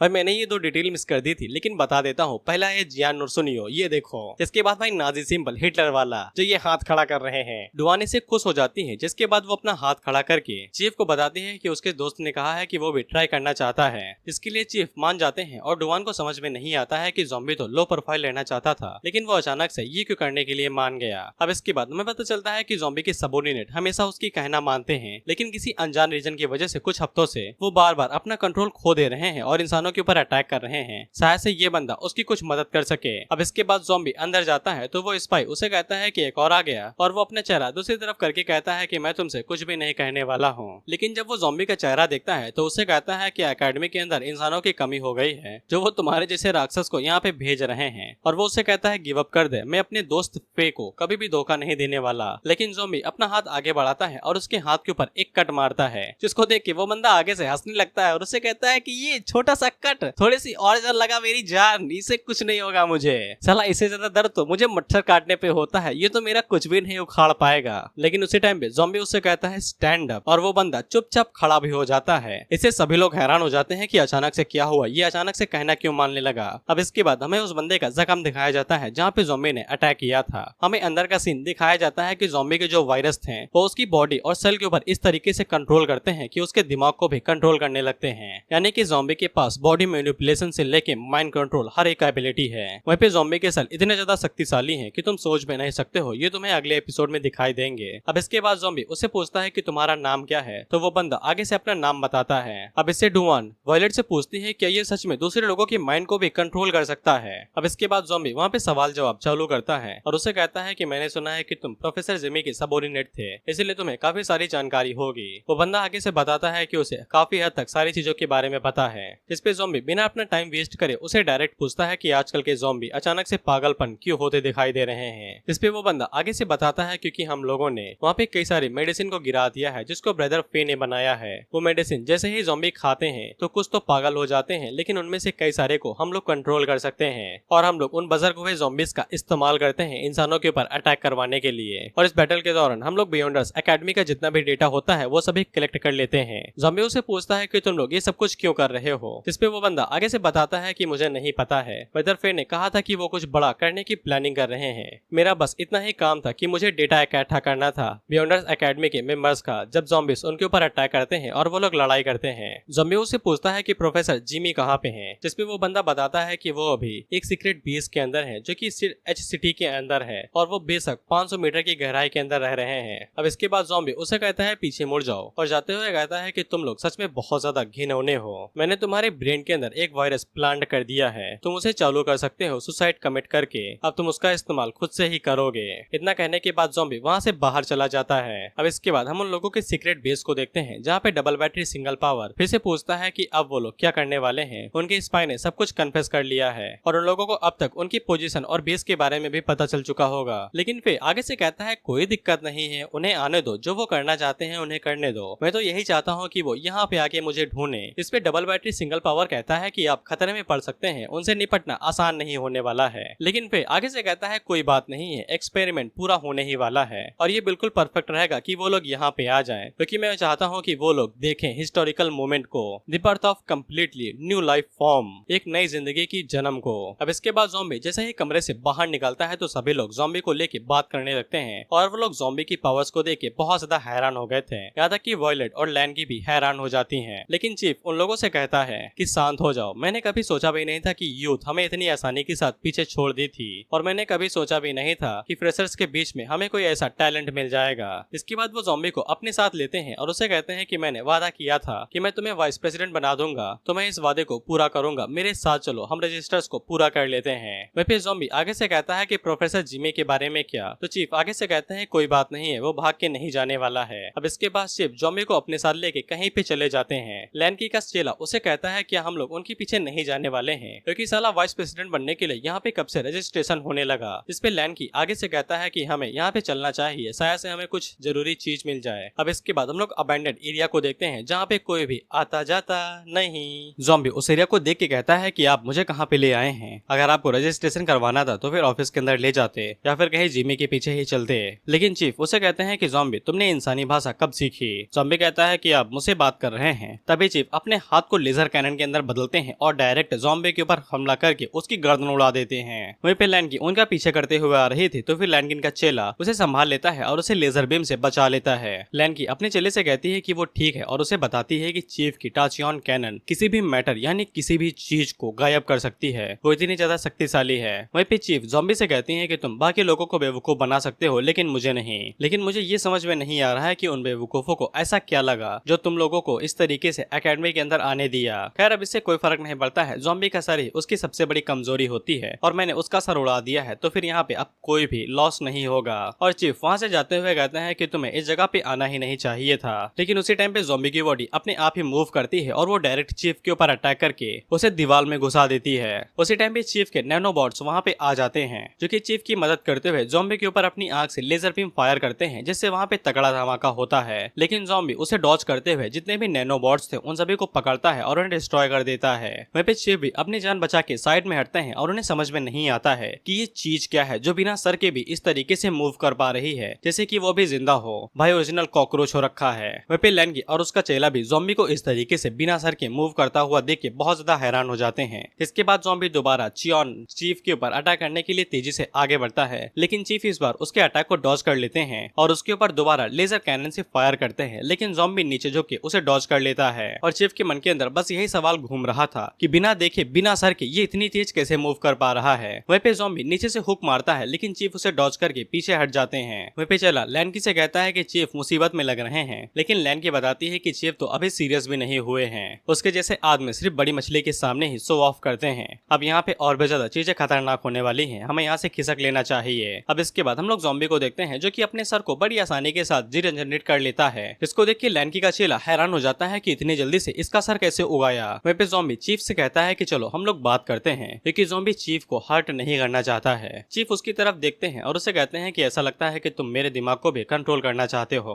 लेकिन तुम्हारे लिए ये बुरी बात है कि मैं उनमें से एक नहीं हूँ। इसके बाद वो अपने शरीर से कपड़ा हटाते हैं तो वो आधे रोबोट के बने हुए थे यानी कि साइबॉर्ग। इसके बाद वो वहाँ पे अपने मॉडल नंबर 1 को बुलाते हैं तो उनका मॉडल नंबर वहाँ पे आके सबसे पहले डिसमेंटल होता है और जितने भी पार्ट्स थे वो सभी चीफ की बॉडी के साथ जुड़ जाते हैं। जिसके बाद चीफ वहाँ पे एक मेका रोबोट बन जाते हैं। बेशक ये एल्ट्रॉन या फिर आयरन मैन की सस्ती कॉपी था। अब इसके बाद चीफ ज़ॉम्बी से कहते हैं कि मैं एक मैकेनिकल लाइफ फॉर्म हूँ और मैं कभी भी ज़ॉम्बी से बात नहीं करता हूँ। जिसके बाद वो ज़ॉम्बी के मुंह के ऊपर एक घुटना मारते हैं और उसे कहते हैं कि तुम वो पहले ज़ॉम्बी हो जिसने इस फॉर्म को विटनेस किया है, तो मैं काफी ज्यादा शुक्रगुजार और इज्जत वाला फील करना चाहिए। घुटना खाने के बाद ज़ॉम्बी उड़ते हुए जाता है लेकिन जब उससे पहले ही ज़ॉम्बी के पीछे आ जाते हैं और जब वो गिरने वाला था तो वो ज़ॉम्बी के पीठ के ऊपर एक जोरदार घींसा मारते हैं जिससे ज़ॉम्बी हवा में उड़ जाता है। लेकिन चीफ यहीं पे ही नहीं रुकते हैं और वो ज़ॉम्बी के ऊपर जाते हैं। जिसके बाद वो ज़ॉम्बी जहाँ जहाँ पे जाता वहाँ पे चीफ पहले ही चले जाते हैं और उसके ऊपर पंचेस मार के उसे बास्केटबॉल बना देते हैं। इधर से मारते हैं उधर से मारते हैं और मार मार के उसकी हालत खराब कर देते हैं। इसके बाद वो ज़ॉम्बी के ऊपर एक फाइनल ब्लो मारते हैं और उसे ऊपर से मार के सीधा जमीन के अंदर घुसा देते हैं। ज़ॉम्बी जमीन पे आके टप्पा खा के गेंद की तरह ऊपर उछलता है। उसके बाद चीफ भी नीचे आते हैं जो कि उसे कहते हैं कि सभी ज़ॉम्बीज को मरना ही पड़ेगा। जिसके बाद वो अपने सीने के ऊपर लगे हुए सस्ते आर्क रिएक्टर के अंदर एनर्जी को इकट्ठा करते हैं और उसे सामने की तरफ एक और लेजर बीम को फायर करते हैं। और ये लेजर बीम पहले वाले से और भी ज्यादा बड़ी और शक्तिशाली थी और जब वो लेजर बीम बंद होती है तो सामने से सब कुछ गायब हो चुका था, यहाँ तक कि बिल्डिंगें भी गायब हो जाती हैं। चीफ को ऐसा लगता है कि ज़ॉम्बी भी धूल बन के हवा में गायब हो गया होगा। लेकिन उसी टाइम पे ज़ॉम्बी धुएं से बाहर निकलता है जो कि आगे से बहुत ज्यादा जोर की चीख मारता है जिससे सभी लोगों के कानों में दर्द होने लगता है और वहाँ पे शॉक वेव जनरेट होने लगती हैं। अब इसके बाद ज़ॉम्बी अपनी सेकंड फॉर्म के अंदर आ जाता है और सेकंड फॉर्म के अंदर उसकी आंखें आ जाती हैं, दांत भी और साथ ही में बाल भी। वहीं पे लैंकी, चीफ वो सभी लोग ज़ॉम्बी के ये वाली फॉर्म देख के हैरान हो जाते हैं और चीफ उसे पूछते हैं कि साला तुम चीज क्या हो। ज़ॉम्बी के बालों को देख के एक चीज याद आती है कि भाई ने कुछ ऐसा कर दिखाया है जो साइतामा भी नहीं कर सकता है। वहीं पे ज़ॉम्बी जैसे ही ट्रांसफॉर्म होता है तो हम लोग देखते हैं कि बादल एक जगह पे इकट्ठा होने लगते हैं जहाँ पे ज़ॉम्बी खड़ा था और वो सभी बादल एक जगह पे गोल गोल घूम रहे थे जैसे कि बहुत बड़ा बवंडर या फिर तूफान आने वाला है। डॉन, सिटी के लोग, लैंड की बाकी सभी लोग भी ये देख के हैरान हो जाते हैं कि अचानक से ये पूरा आसमान काला क्यों पड़ गया। वहीं पे ज़ॉम्बी की सेकंड फॉर्म और उसकी सेकंड पर्सनालिटी सन की टाइप की है, कोई उसे ज्यादा तू तड़ाक या या फिर चुपड़ चुपड़ करे तो उसे बिल्कुल भी पसंद नहीं है। इसीलिए ज़ॉम्बी चीफ से कहता है, तू घटिया इंसान, मैंने तुझे मौका दिया था कि हम लोग शांति से बात करके चीजों को संभाल लेते हैं, लेकिन तू नहीं माना। चल अब बता तुझे कैसे मरना है। वहीं पे लैनकी का चेला आगे से कहता है कि इसकी पर्सनालिटी तो साला 180 डिग्री घूम गई है। वहीं पे लैनकी आगे से कहता है कि अब अंडरग्राउंड होने का टाइम आ चुका है, मुझे बहुत ज्यादा बुरी फीलिंग आ रही है। इसके बाद वो दोनों तुरंत वहाँ से खिसक लेते हैं। इसके बाद चीफ भी आगे से चिल्लाते हुए कहते हैं कि वो जब से पैदा हुए हैं किसी ने भी उन्हें आज तक इस तरीके से नहीं धमकाया है, और वो ज़ॉम्बी से कहते हैं कि अगर हिम्मत है तो आजा कर ले मेरा सामना। वहीं पे हम लोग लैनकी और उसके चेले को देखते हैं जो कि भागते हुए कहते हैं कि उन लोगों ने आज तक कभी भी ज़ॉम्बी जैसा ज़ॉम्बी नहीं देखा है जो कि इतना ज्यादा शक्तिशाली हो। लेकिन वो दोनों जब वहाँ से जा ही रहे थे कि उसी टाइम पे उनके बगल से सियों से कुछ गुजरता है जो कि सामने की बिल्डिंग में जाके घुस जाता है, जो कि और कोई नहीं चीफ ही थे जिनके हाथ पैरों को अलग कर दिया गया था। वहीं पे ज़ॉम्बी भी पलक झपकते वहाँ पे आ जाता है और वो चीफ के सामने खड़ा था। वहीं पे chief model number 2, model number 3 और मॉडल नंबर 4 को वहाँ पे बुलाते हैं, लेकिन ज़ॉम्बी अपने एक हाथ को सामने की तरफ करता है और एक ही बार में तीनों मॉडल्स को वहीं पे डिस्ट्रॉय कर देता है। धमाके की वजह से चेला, लैनकी और चीफ तीनों एक जगह पे आके गिरते हैं। वहीं पे चीफ लैनकी से कहते हैं कि वो ज़ॉम्बी शक्तिशाली है, मेरी मदद करो उसे मारने में। जिसपे लैनकी आगे से चिल्लाते हुए कहती है कि आपका दिमाग खराब है, किसने कहा था कि आप उसे पहले उंगली करो। अब इसके बाद वो तीनों ही अलग अलग हो जाते हैं और वहाँ से भागने की कोशिश करने लगते हैं, लेकिन ज़ॉम्बी वहीं पे खड़ा रहता है। जिसके बाद वो अपना दाहिना हाथ उठाता है, उसे जमीन के अंदर घुसाता है और पूरी जमीन को ही उखाड़ देता है। वहीं पे लैनकी जब भाग रही थी तब उसे कुछ ऐसा महसूस होता है कि ये पूरी जमीन ऊपर की तरफ उठ रही है, और जब वो पीछे मुड़ के ज़ॉम्बी की तरफ देखती है तब तक ज़ॉम्बी ने जमीन उखाड़ दी थी और उसे ऊपर उठा दिया था। जिसके बाद हमें एक बहुत बड़े पैनल के साथ दिखाया जाता है कि कैसे जमीन आधी से तिरछा उठ चुकी है। वहीं पे सिटी के दूसरी साइड वाले लोग ये देख के हैरान हो जाते हैं कि ये कैसा भूकंप आया है भाई कि आधा शहर ही तिरछा हो गया। वहीं पे डुआन भी आगे से खिड़की से देखते हुए कहती है कि साला ये आधा एरिया हवा में क्यों उड़ रहा है। अब इसके बाद ज़ॉम्बी नीचे से छलांग मारता है और उस तिरछा उठी हुई शहर के ऊपर तेजी के साथ आगे बढ़ के चीफ को हवा में ही पकड़ लेता है। इसके बाद वो चीफ को बालों से पकड़ के उठा लेता है, जो कि जेनोस वाला सीन था, और उसे कहता है कि तुम्हें कैसा फील हो रहा है, क्या तुम्हें डर महसूस हुआ। ज़ॉम्बी चीफ से कहता है कि तुम शहीद है, मैं तुम्हारे रोबोटिक माइंड को कंट्रोल नहीं कर सकता हूँ, लेकिन तुम्हारे अभी भी कुछ हिस्से इंसानी हैं, जैसे कि तुम्हारा दिमाग। जिसके बाद ज़ॉम्बी अपनी उंगलियों को चीफ के सर के अंदर घुसा देता है और उनकी बॉडी के अंदर अपने ब्लड सेल डाल के चीफ की मेमोरीज को चेक करने लगता है, जहाँ पे ज़ॉम्बी को पता चलता है कि चीफ काफी कम उम्र में ही अनाथ हो गए थे। जिसके बाद इन्हें प्रोफेसर जिमी ने पकड़ लिया और उनके ऊपर अलग अलग तरह के बॉडी मॉडिफिकेशन किए गए। बेसिकली इंसानों पार्ट्स को अलग करके रोबोटिक पार्ट्स लगा दिए गए थे। जिसके बाद चीफ न चाहते हुए भी जिंदा लाश बन के रह गए। ज़ॉम्बी उनसे कहता है कि आपकी लाइफ तो एक ज़ॉम्बी से यानी कि मरे हुए से भी ज्यादा बदतर है, फिर भी तुम अभी तक जिंदा रह रहे हो। तुम्हारा जिंदा रहना मरने से ज्यादा पेनफुल है। धत, तुमने सारा मेरा मूड खराब कर दिया। इसके बाद ज़ॉम्बी चीफ को ऐसे ही छोड़ देता है, जिसको वहाँ पे लैनकी आके पकड़ लेती है। वहीं पे लैनकी इस बात से हैरान हो जाती है कि ज़ॉम्बी दूसरे लोगों की मेमोरीज को भी पढ़ सकता है। अब इसके बाद हम लोग ज़ॉम्बी को रात के टाइम पे उसके घर के अंदर देखते हैं, जहाँ पे वो अपना सारा सामान बांधते हुए कहता है कि साला मैंने फिर से अपने इमोशंस के ऊपर कंट्रोल खो दिया। ये दुनिया बहुत ज्यादा कायर होती जा रही है, मुझे जल्दी से यहाँ से भागना पड़ेगा ताकि मैं एक अच्छा और काइंड ज़ॉम्बी बने रहूं।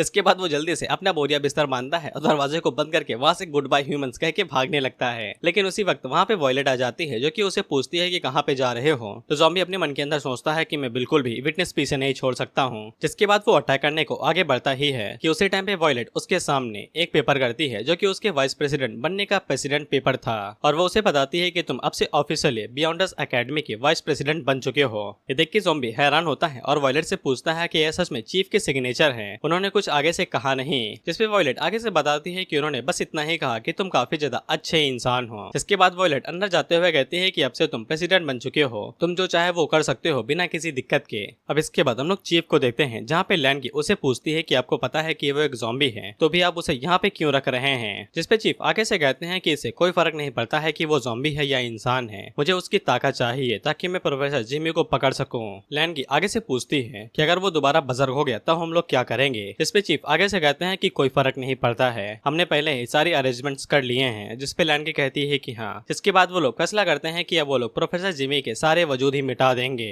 अब इसके बाद हम लोग ज़ॉम्बी की सिटी के लोगों को देखते हैं, जहाँ पे वर्मिट आगे से चिल्लाते हुए कहता है कि किंग को इंसानों ने हॉस्टेज बना लिया है, हमें किंग को सपोर्ट करने के लिए जाना चाहिए और उन्हें बचा के वापस लाना चाहिए। जिसके बाद वो लकी से पूछता है कि हम लोगों को क्या करना चाहिए। लकी आगे से कहता है कि ये बेवकूफ हो चुका है, क्या इसे सच में लगता है कि बॉस को मदद की जरूरत है। जिसपे आगन उसे पूछता है कि हमें क्या करना चाहिए। तो ब्लैकी आगे से कहता है कि छोड़ दो, उसे जाने दो, जो करना है करने दो, बॉस के अलावा उसे कोई भी रोक नहीं सकता है। जिसके बाद हम लोग एक एयरक्राफ्ट शिप को देखते हैं। वहीं पे चीफ सभी लोगों से कहते हैं कि ये हमारी हमारे पास एक आखिरी मौका है प्रोफेसर जिमी को पकड़ने का, इसीलिए हर कोई अपनी पूरी जी जान लगा दो। इसके बाद हम लोग ज़ॉम्बी और डुआन को देखते हैं जो कि अलग जगह पे आ चुके थे और ये भी उसी सिटी का हिस्सा है, बस इसे पहले ही खाली करवा दिया गया है। इसके बाद हम लोग देखते हैं कि 56 रेजिमेंट ज़ॉम्बी के पास आती है और उसे कहती है कि हमें बताइए कि हमें क्या करना है हमारे माइटी लीडर, क्योंकि अब ज़ॉम्बी एक वाइस प्रेसिडेंट बन चुका था तो फिर उसे और भी ज्यादा कई सारे डिविजन्स और फोर्स को कमांड देना पड़ेगा कि उन्हें क्या करना है। ये देख के ज़ॉम्बी हैरान होता है कि अब उसे यहाँ पे 12,000 लोगों को अपनी कमांड के अंदर रखना पड़ेगा। इसके बाद हमें दिखाया जाता है कि ज़ॉम्बी के पास सच में 12,000 से ज्यादा लोग हैं जो उसकी अंडर कमांड के अंदर काम करने वाले हैं। ज़ॉम्बी भागते हुए एक सोल्जर के पास जाता है और उसे कहता है कि तुम्हारा मतलब है कि अगर मैं तुमसे कुछ भी करने को कहता हूँ तो तुम कर लोगे। जिस पे वो कहता है यस सर। ज़ॉम्बी उसे कहता है कि खुद को मार लो, तो वो सोल्जर भाई ग्रेनेड की पिन निकालता है और आगे से कहता है जैसा आपकी मर्जी सर। ज़ॉम्बी उसे कहता है कि मैं तो मजाक कर रहा था यार, ऐसे ही कह दिया था। इसके बाद वो जल्दी से ग्रेनेड को फेंकता है दूसरी साइड पे, जिससे वो सोल्जर को बचा लेता है और खुद से पसीना पोंछते हुए कहता है कि ये लोग तो साला सच में मरने को राजी हैं। अब उसके बाद हम लोग देखते हैं कि वहाँ पे किसी दूसरी सिटी से कुछ लोग आते हैं जो कि ज़ॉम्बी से कहते हैं कि तुम्हारा साइड, तुम एक साइड कैरेक्टर हो और तुम्हारे अंदर दम नहीं है। मुझे लगा था कि वाइस प्रेसिडेंट ज़ॉम्बी शक्तिशाली होंगे लेकिन ये तो कमजोर निकले। इसके बाद वहाँ पे एक और चेला आता है और वो दोनों एक साथ जमीन पे लैंड होते हैं और आगे से कहते हैं कि मुझे समझ में नहीं आता है कि उन लोगों ने इतनी इंपॉर्टेंट प्लेस को तुम जिसे कमजोरों के हवाले क्यों कर दिया गार्ड करने के लिए। इसके बाद हमें पता चलता है कि ये दोनों स्टेनलेस स्टील एकेडमी से आए हैं जो कि इनकी बियॉन्डर्स एकेडमी की मदद करने के लिए आए हैं उनके टारगेट को पकड़ने के लिए। वेपेडॉन उन दोनों का नाम सुन के काफी ज्यादा हैरान हो जाती है क्योंकि स्टेनलेस स्टील एकेडमी के स्टील ब्लेड डिपार्टमेंट के 2 हेड्स हैं, प्रेसिडेंट बैंग और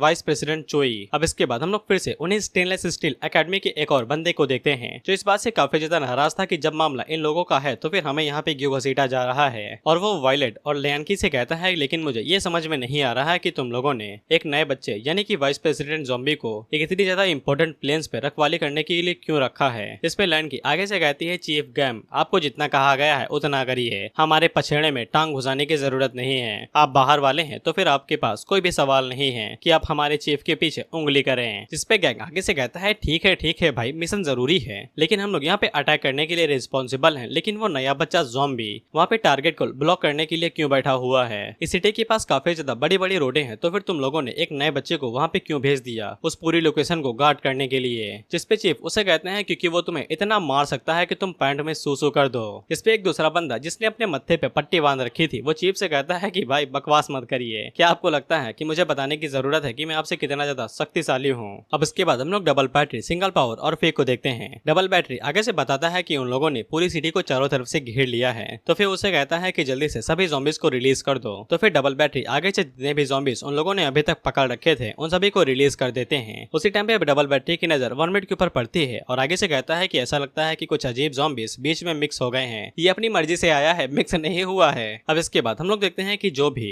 एग्जिट से भागने की कोशिश कर रहे थे वहाँ पे वो सभी गार्ड्स आके उन्हें मार देते हैं। वहीं पे प्रेसिडेंट बैंग और चोई आगे से भाई चिल कर रहे थे क्योंकि उन्हें कोई भी जरूरत नहीं थी। वहीं पे ज़ॉम्बी उनमें से एक ज़ॉम्बी को पकड़ता है तो फिर उसे पता चलता है कि ये वाले ज़ॉम्बी उसके ट्राइब के नहीं है। डुआन ये सुनती है और दूसरी तरफ सिटी बजाते हुए कहती है कि मैंने तो कुछ भी नहीं सुना है। अब इसके बाद बैंक ज़ॉम्बी के पास जाता है और उसे कहता है कि आपको यहाँ पे रुकने की जरूरत नहीं है, तुम यहाँ से जा सकते हो और ये जगह हमारे हवाले छोड़ सकते हो। तुम्हारे जैसे कमजोरों को तो बच्चों के खिलौने के साथ खेलना चाहिए। इसे डुआन को काफी ज्यादा गुस्सा आता है लेकिन ज़ॉम्बी उसके सामने आ जाता है और वो हिलता नहीं है। ज़ॉम्बी को काफी ज्यादा गुस्सा आ रहा था लेकिन बैग उसे कहता है कहा ना चले जाओ यहाँ से। लेकिन उसी टाइम पे उन लोगों को चैनसो की आवाज आती है और जब वो चारों साइड में देखते हैं तो फिर वहाँ पे वर्मिट आ चुका था जो कि हंसते हुए उन लोगों से कहता है अरे वाह वाह। वहीं पे ज़ॉम्बी वर्मिट से कहता है तू इधर क्या कर रहा है बे। वहीं पे डबल बैटरी वर्मिट को वहाँ पे देख के काफी ज्यादा खुश हो जाता है और मन के अंदर सोचता है कि ये तो मिक्स एट्रीब्यूट वाला ज़ॉम्बी है, ये तो बॉस लेवल का ज़ॉम्बी है सुबह से।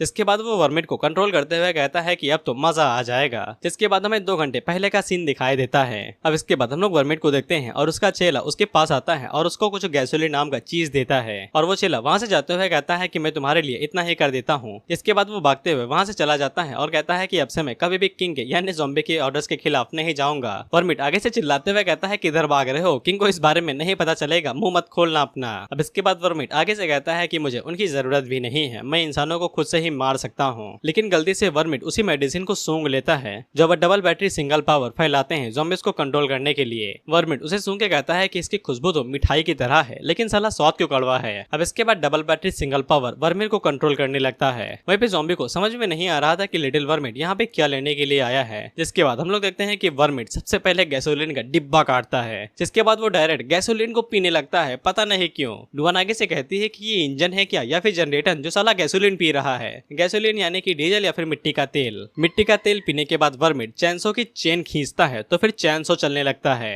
अच्छा, गैसोलीन इस काम में आता है। चैनसो चलने के बाद वर्मिट पागलों की तरह हंसने लगता है और हंसते हुए कहता है कि अब मैं तुम लोगों को काट के रख दूंगा। अब वर्मिट आगे से एक जोरदार चीख मारता है तो उसकी चीख की वजह से जो भी लोग थे वो सभी अपना कान पकड़ लेते हैं। डुआन तो उड़ते हुए दूर गिर जाती है। इसके बाद डुआन आगे से कहती है कि वो चीज क्या है, इसने तो हमें डरा दिया है। वहीं पे वर्मिट आगे से कहता है, घटिया इंसानों, तुम लोग अपने ग्रैंडपा चैनसो के साथ खेल सकते हो। वहीं पे प्रेसिडेंट बैंक आगे से कहता है कि मुझे भी कुछ कमाल की चीजें करनी थी, कम से कम तुम तो आ गए हैं। हालांकि तुम्हारी आवाज की वजह से मैंने हक दिया है, लेकिन कोई भी दिक्कत नहीं है। डिजिटल सूट है, खुद ही साफ कर देता है। अब इसके बाद ज़ॉम्बी डुआन को पकड़ता है और उसे पकड़ते हुए तेजी से वहां से भागने लगता है। डुआन पूछती है कि हम लोग भाग क्यों रहे हैं, हमारे पास अभी तो प्रेसिडेंट हेड हैं। जिसपे ज़ॉम्बी आगे से बताता है कि वो लोग उसे मार ही नहीं पाएंगे। डुआन आगे से कहती है कि तुम मजाक कर रहे हो। ज़ॉम्बी कहता है कि मैं मजाक नहीं कर रहा हूँ। और ज़ॉम्बी डुआन को बताता है कि उसके पास कभी न मरने वाली बॉडी है, भाई असल में अमर है। प्रेसिडेंट बैंक आगे से कहता है कि देखा उस कमजोर को, जैसे ही कोई ताकतवर एनिमी आया तो तुरंत वहां से डर के भाग गया। जिसपे वाइस प्रेसिडेंट आगे से कहता है कि मुझे इसे संभालने दीजिए। जिसपे वाइस प्रेसिडेंट कहता है ठीक है जाओ। जिसके बाद वाइस प्रेसिडेंट वर्मिट के पास जाता है और जब प्रेसिडेंट आगे से कुछ कह ही रहा था उसी टाइम पे वाइस प्रेसिडेंट उसके बगल से स्यू करके निकलता है और टैंक में जाके घुस जाता है। और जब तक वाइस प्रेसिडेंट बैंक पीछे मुड़ के देख ही रहे थे उसी टाइम पे वर्मिट उनके पीछे स्यू से करके आ जाता है और उससे कहता है तो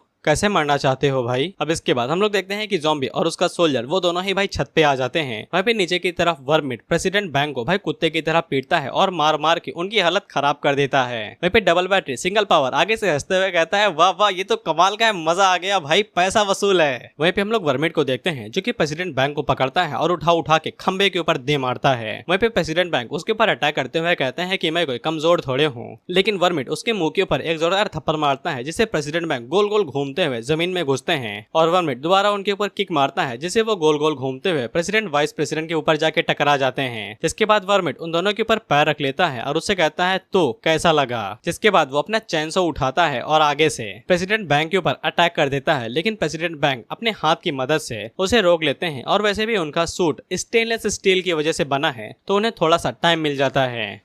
वहीं पे ज़ॉम्बी और वो तीनों दूरबीन से ये सब कुछ देख रहे थे। डॉन आगे से कहती है कि प्रेसिडेंट इतनी बुरी तरीके से पिटे थे, मैंने कभी सोचा भी नहीं था। वहीं पे हम लोग प्रेसिडेंट को देखते हैं जो कि आगे से कूल बनते हुए कहते हैं कि मैं एक प्रेसिडेंट के तौर पे नहीं हार सकता हूँ। लेकिन जैसे ही वो चैनसो को अपने चेहरे के पास देखते हैं तो आगे से रोते हुए कहते हैं मम्मी मैं नहीं मरना चाहता, बचा लो मुझे कोई। अब इससे इन दोनों के चेहरे लटक जाते हैं। वहीं पे डबल बैटरी आगे से हंसते हुए कहता है कि ये तो साले बेवकूफ लोग हैं, इन्हें क्या लग रहा था कि इतनी आसानी के साथ आके हमें पकड़ लेंगे। डॉन आगे से कहती है कि हम लोग वहाँ पे ऑर्डिनरी सोल्जर्स को नहीं भेज सकते हैं, वो सभी मारे जाएंगे। वहीं पे सोल्जर ज़ॉम्बी से पूछता है कि अब वो लोग क्या करेंगे। वहीं पे ज़ॉम्बी को ये बात समझ में नहीं आ रही थी कि वर्मिट ने उसे पहचाना क्यों नहीं। जिसके बाद वो डुआन से कहता है कि जाओ और जाके उसे होश में लाओ। डुआन इस बात से हैरान होती है और कहती है क्या। जिसके बाद वो ज़ॉम्बी के ऊपर चिल्लाते हुए कहती है कि तुम्हारा दिमाग खराब है, तुम चाहते हो कि मैं वहाँ पे जाके उससे लड़ाई करूँ। क्या तुमने देखा नहीं कि उसने कैसे उन दोनों प्रेसिडेंट के छक्के छुड़ा दिए, क्या मैं वहाँ पे जाके उसका खाना बनूं। जिसपे ज़ॉम्बी उसे कहता है कि मुझे अपना हाथ देना। जब डुआन उसे अपना हाथ देती है तो ज़ॉम्बी उसके ऊपर काट लेता है, जिससे डुआन आगे से घबराते हुए कहती है कि तुम मेरा फायदा उठाना चाहते हो मेरे दिमाग को कंट्रोल करके। ज़ॉम्बी आगे से कहता है कि नहीं नहीं, मैं ऐसा आदमी नहीं हूँ। जिसके बाद वो आगे से डुआन से कहता है कि उसे ज्यादा जोर से मत मारना।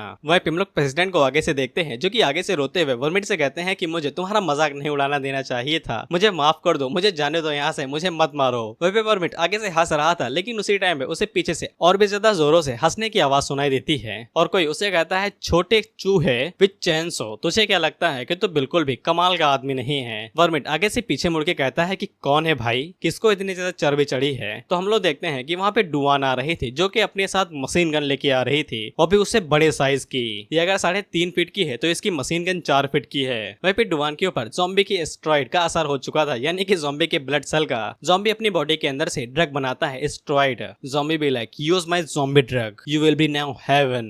अब इसके बाद डुआन की भी पर्सनैलिटी पागलों की तरह हो जाती है और वो आगे से हंसते हुए वर्मिट से कहती है कि मेरे साथ तुम खेलते क्यों नहीं हो।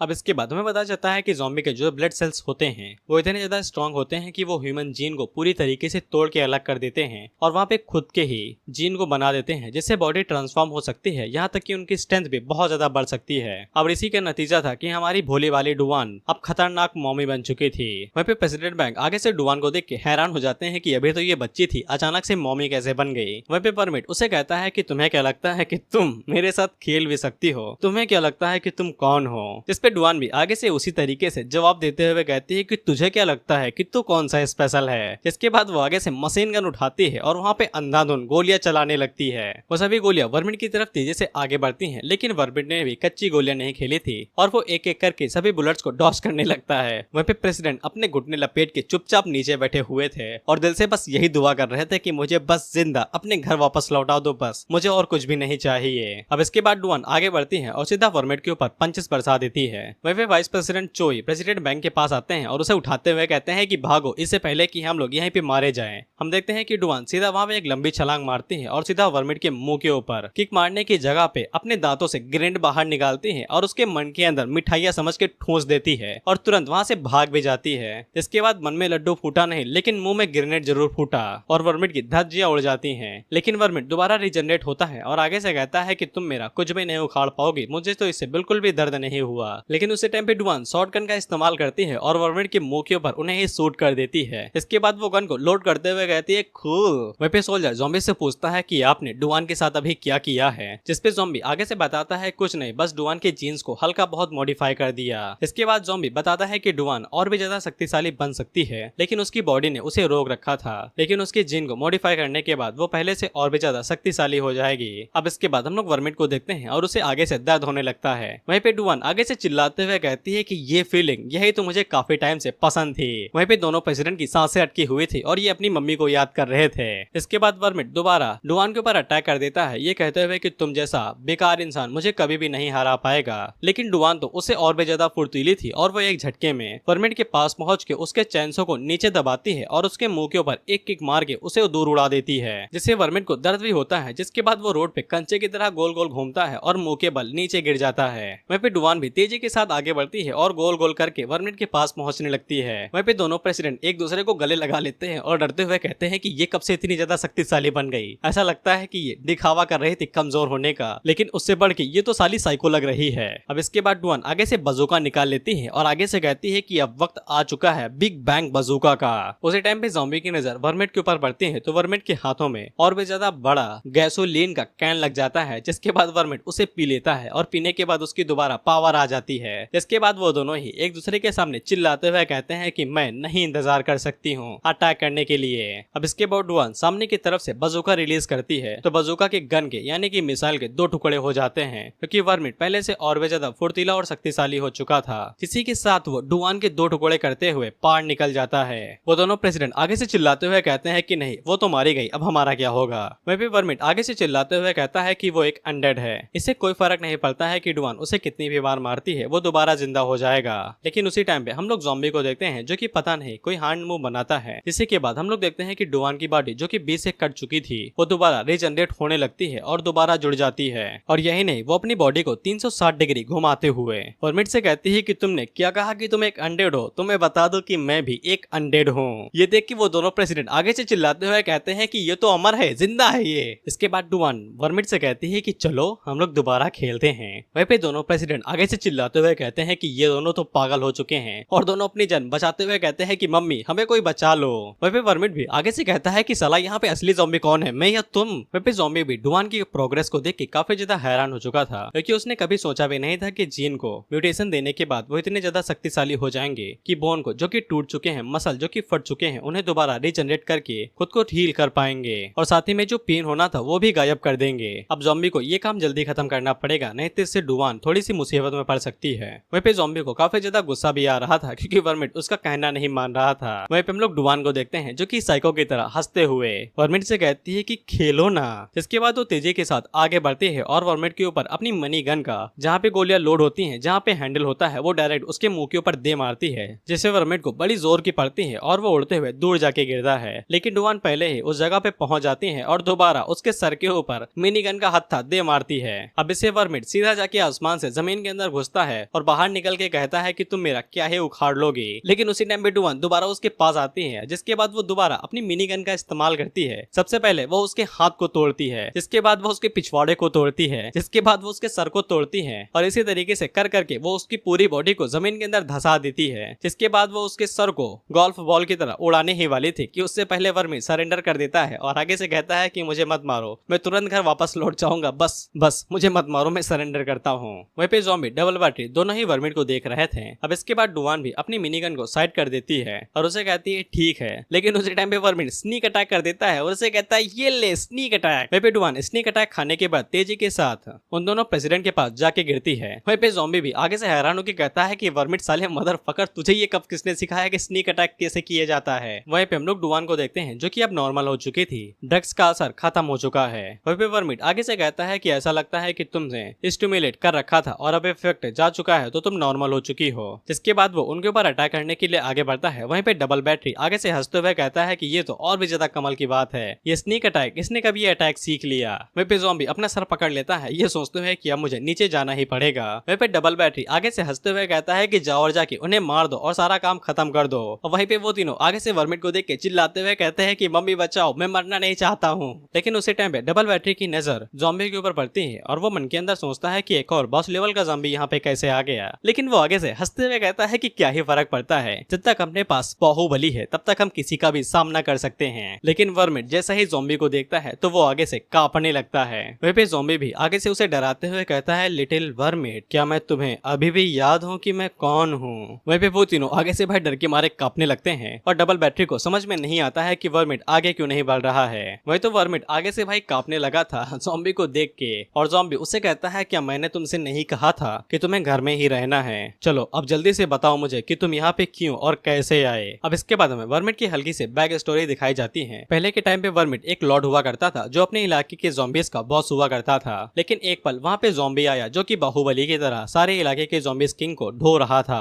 वहीं पे ज़ॉम्बी वर्मिट से यही कहता है कि तुम्हें मेरा गुलाम बनना है या फिर अंडरलिंग सबॉर्डिनेट चेला, मैं तुम्हें कुछ भी नहीं करूंगा। लेकिन वर्मिट तो साइको था, वो आगे से हंसते हुए कहता है तुझे क्यों लगता है बे मैं तेरा गुलाम या फिर चेला बनूंगा। वहीं पे डुवान आगे से कांपते हुए कहती है कि ये दोनों किस बारे में बात कर रहे हैं। इस पे प्रेसिडेंट आगे से कहता है मुझे नहीं पता है, लेकिन वर्मिट ने पैंट गीली कर दी है। वहीं पे हम लोग वर्मिट को देखते हैं जिसने ज़ॉम्बी को देखते ही मुंह दिया था और वो आगे से इतना कांप रहा था कि उसके मुंह से एक शब्द में नहीं निकलते हैं और वो रोने लगता है, उसकी नाक बह रही है। वर्मिट की पैंट गीली होने के बाद हम लोग डबल बैटरी को देखते हैं जो कि पूरी कोशिश कर रहा था वर्मिट को कंट्रोल करने की। लेकिन वहीं पे ज़ॉम्बी को देखते हुए वर्मिट तो अपनी जगह से हिल भी नहीं पा रहा था। अब इसके बाद ज़ॉम्बी पलक झपकते ही वर्मिट के पास आता है और उसका मुंह अपने हाथों से पकड़ लेता है। जिसके बाद हमें फ्लैशबैक कंटिन्यू करते हुए दिखाया जाता है जहाँ पे ज़ॉम्बी ने इसी तरीके से वर्मिट का मुंह पकड़ लिया था और उससे कहा था कि अब तुम बोल क्यों नहीं रहे हो, चलो मैं दिखाता हूँ कि तुम्हें क्यों मेरा कहना मानना चाहिए। वहीं पे वर्मिट की तो बोलती बंद हो गई थी। वहीं पे डबल बैटरी आगे से चिल्लाते हुए कहता है कि तुम इतने डरे हुए क्यों हो, तुम नहीं मर सकते हो, जल्दी से अटैक करो।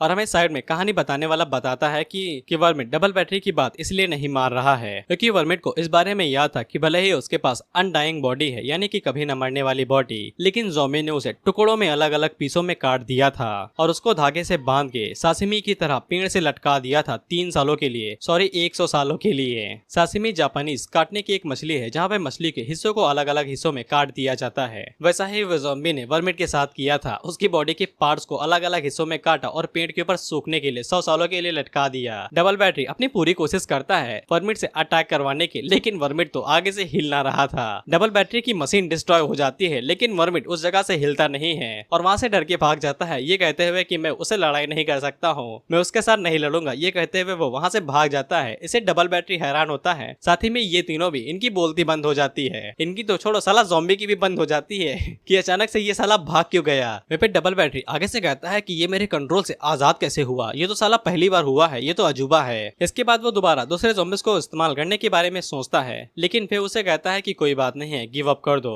उन लोगों को नीचे आने दो, हमारा यहीं से प्लान शुरू होगा। अब इसके बाद हम लोग देखते हैं कि ऊपर एक चॉपर आ जाता है जहाँ पे लैंड की उस स्पाई से पूछती है कि तुम्हें पक्का यकीन है कि ब्रदर पे नीचे ही होगा। जिस पे स्पाई आगे से बताता है कि हाँ 6 फ्लोर के नीचे एक टोटल एरिया होगा जो कि 11,000 स्क्वायर फीट का होगा। इस पे लैंड की आगे से कहती है कि इतना बड़ा एरिया हम लोग उधर जमीन के अंदर कैसे उन लोगों को ढूंढेंगे। लेकिन उसी टाइम पे हम लोग देखते हैं कि पट्टी वाला बंदा आगे से कहता है है कि कोई दिक्कत नहीं है, जब तक हमारे पास एब्सोल्यूट अमाउंट में स्ट्रेंथ है तब तक कोई भी दिक्कत नहीं होगी। इसके बाद वो चॉपर से बाहर निकलता है और अपनी बॉडी पावर को रिलीज करते हुए शॉट को नीचे की तरफ गोल गोल घुमाते हुए डायरेक्ट नीचे की तरफ हमला करता है और वहाँ पे एक तगड़ा धमाका हो जाता है जिससे आसपास की जगह डिस्ट्रॉय हो जाती है। लेकिन धमाका करने की वजह से वो डायरेक्ट बेस के पास पहुंच चुका था और इन लोगों को लिफ्ट भी लेने की जरूरत नहीं है। अब इसके बाद शेफ भी चॉपर से बाहर निकलते हैं और वो नीचे की तरफ छलांग लगा देते हैं और लैंकी से कहते हैं कि सेकंड लाइन का डिफेंस तुम लोगों के ऊपर है। अब इसके बाद हम लोग बाकी सोल्जर्स को देखते हैं और वो भी नीचे आके आसपास के एरिया को चेक करने लगते हैं, लेकिन बहुत ज्यादा ढूंढने के बावजूद भी उन्हें प्रोफेसर जिमी नहीं मिलता है। वहीं पे पट्टी वाला बंदा आगे से कहता है कि अम्मू से ये मत कहना कि वो लोग यहाँ से भाग चुके हैं। इस पे चीफ आगे से कहता है कि चिंता न करो, पूरी सिटी को ही चारों तरफ से घेर लिया गया है, वो लोग कभी भी यहाँ से भाग नहीं पाएंगे।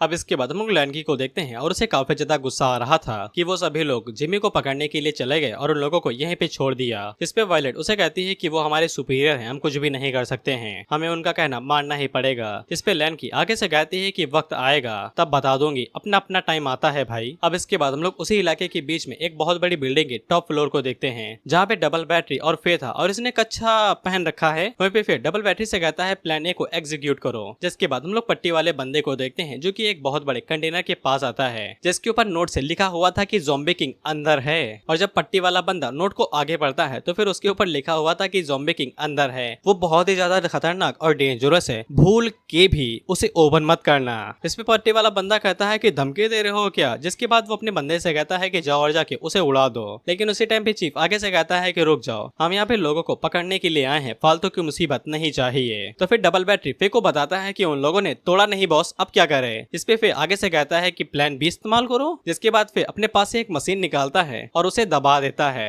हम देखते हैं कि उसने कंटेनर के नीचे बम लगा के रखा था। इसके बाद बम फूटता है और कंटेनर फूट जाता है, जिसके बाद ज़ॉम्बी किंग भी आजाद हो जाता है। वहीं पे धमाके की वजह से पट्टी वाले बंदे को कुछ भी नहीं होता है और आगे से कहता है अच्छा इसका नाम गैंग है, मैं भूल गया था कि ये तो साला ट्रैप था, हम फोड़ते हैं या ना फोड़ते कोई फर्क ही नहीं पड़ता था। जैसे कि प्लॉट आर्मर, विलन को हारना ही है, हीरो को जीतना ही है। अब इसके बाद जैसे ही बम फूटता है तो फिर आगे से हंसने लगता है और आगे से कहता है कि इंसानियत का अंत अब यहीं से शुरू होगा। जिसके बाद एक नई स्पीसीज का जन्म होगा। फिर आगे से कहता है कि अब इंसानियत यहीं पे मिट जाएगी और बेशक मैं भी उसके अंदर शामिल हूँ। अब इसके बाद हम लोग देखते हैं कि ये लोगों के बीच में टेंशन का माहौल था। ये सभी लोग हैरान थे कि कौन सा ज़ॉम्बी किंग होगा। लेकिन जब वो लोग सामने देखते हैं तो फिर वहाँ पे एक छोटा बच्चा था जो कि निप्पल से दूध पी रहा था और उस कमाल के पावरफुल ज़ॉम्बी किंग को देख के इन लोगों का मुंह बन जाता है और वो आगे से कहते हैं मजाक चल रहा है, यहाँ पे एक बच्चे से लड़ेंगे हम लोग। लेकिन चीफ गैंग को रोक देता है और उसे कहता है कि सावधान रहो, ये दिखने में भले ही छोटा लगता है लेकिन हम लोग यहाँ पे काफी मुश्किलों से आए हैं, पता नहीं इसने क्या चीज छुपा के रखी हो, हम लोग बिल्कुल भी लापरवाही नहीं कर सकते हैं, मैं इस तरह की सिचुएशन से पहले भी गुजर चुका हूँ। लेकिन उसी टाइम पे गैंग स्टील ब्लेड क्लीव का इस्तेमाल करते हुए उस बच्चे के ऊपर डायरेक्ट अटैक कर देता है, जिसपे चीफ को समझ जाते हैं कि उनका अंदाजा बिल्कुल ठीक था। जिसके बाद वो सभी लोगों से कहते हैं कि तुरंत यहाँ से बाहर निकलो। वो सभी लोग तुरंत बाहर निकल जाते हैं। जिसके बाद हम लोग देखते हैं कि गैंग तेजी के साथ आगे बढ़ता है और उस बच्चे के 20 से 2 टुकड़े कर देता है। लेकिन वो बच्चा मरता नहीं है बल्कि भाई रिजनरेट हो जाता है, वो भी 2 अलग इंसानों में। इसे गैंग आगे से हैरान होकर कहता है कि ये तो करिश्मा है बे।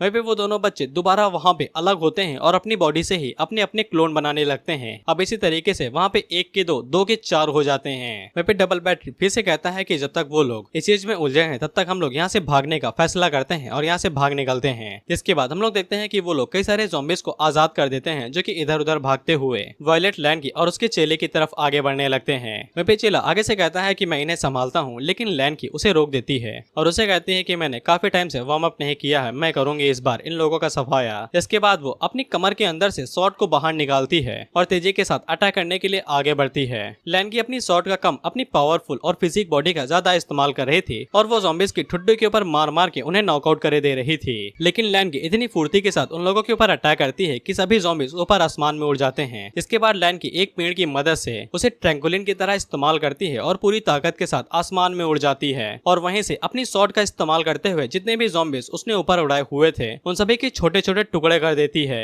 और वो सभी मीट के टुकड़े सूसी की तरह प्लेट में आके गिरते हैं। जिसको देख के चेले की आंखें बड़ी हो जाती हैं और मुंह के अंदर पानी आ जाता है और वो लैंड की तारीफ करते हुए कहता है कि आप तो कमाल की हैं। लैंड की आगे से कहती है कि अगर उनका भागने का प्लान है तो इससे बड़ा कियास मचाए, साला ये तो एक झटके में खत्म हो गया, मजा ही नहीं आया। वहीं पे डबल बैटरी आगे से चिल्लाते हुए कहता है कि उसने तो सारे ज़ॉम्बीज को मार दिया, अब हम क्या करें, अगर मेरे पास वो चैंसो वाला डेविल होता तो शायद से काम बन जाता। अब इसके बाद हम लोग बाकी ज़ॉम्बीज को देखते हैं जो कि इधर उधर भाग रहे थे और उन्हीं के बीच में हम लोग ब्लैकी और आगन को देखते हैं। आगन आगे से कहता है कि हम लोगों ने ज़ॉम्बी मास्क पहन रखा है ज़ॉम्बी वायरस से बचने के लिए। आजकल सारा वायरस हर जगह पे फैल रहा है। अब इसके बाद ब्लैकी आगे बढ़ता है और एक ज़ॉम्बी से पूछता है क्या तुमने इस बंदे को देखा है, इसके हाथ पे चैनसो है। लेकिन वो ज़ॉम्बी फोटो को पीछे फेंक देता है और कहता है हटो यार साला, अपने काम से काम रखो, मुझे मत परेशान करो। जिस पे ब्लैकी आगे से कहता है कि साला ये दूसरे देश के ज़ॉम्बी काफी ज्यादा कमीने होते हैं, ढंग से बात भी नहीं करते हैं। वहीं पे आगन ब्लैकी से कहता है कि अगर हम लोगों ने वर्मिट को वापस नहीं ढूंढा और उसे वापस नहीं लेके गए तो फिर किंग हम सभी लोगों की हजामत बना देंगे। ब्लैकी कहता है कि चिंता ना करो, हम उसे पक्का ही ढूंढ लेंगे। अब इसके बाद हम लोग उसी बच्चे वाले ज़ॉम्बी को देखते हैं जो दोबारा अपनी बॉडी को आपस में जोड़ के वन पीस हो जाता है और वो उन लोगों से कहता है कि चलो और खेलते हैं। जिससे गैंग को और ज्यादा गुस्सा आता है और वो ज़ॉम्बी के ऊपर अटैक करता है और स्लैश मारने की कोशिश करता है। लेकिन वो ज़ॉम्बी काफी ज्यादा फुर्तीला था और वो हर एक अटैक को डॉज कर लेता है। लेकिन गैंग मौका देख के कैसा न तैसे उसको बीच से दो हिस्सों में काट देता है।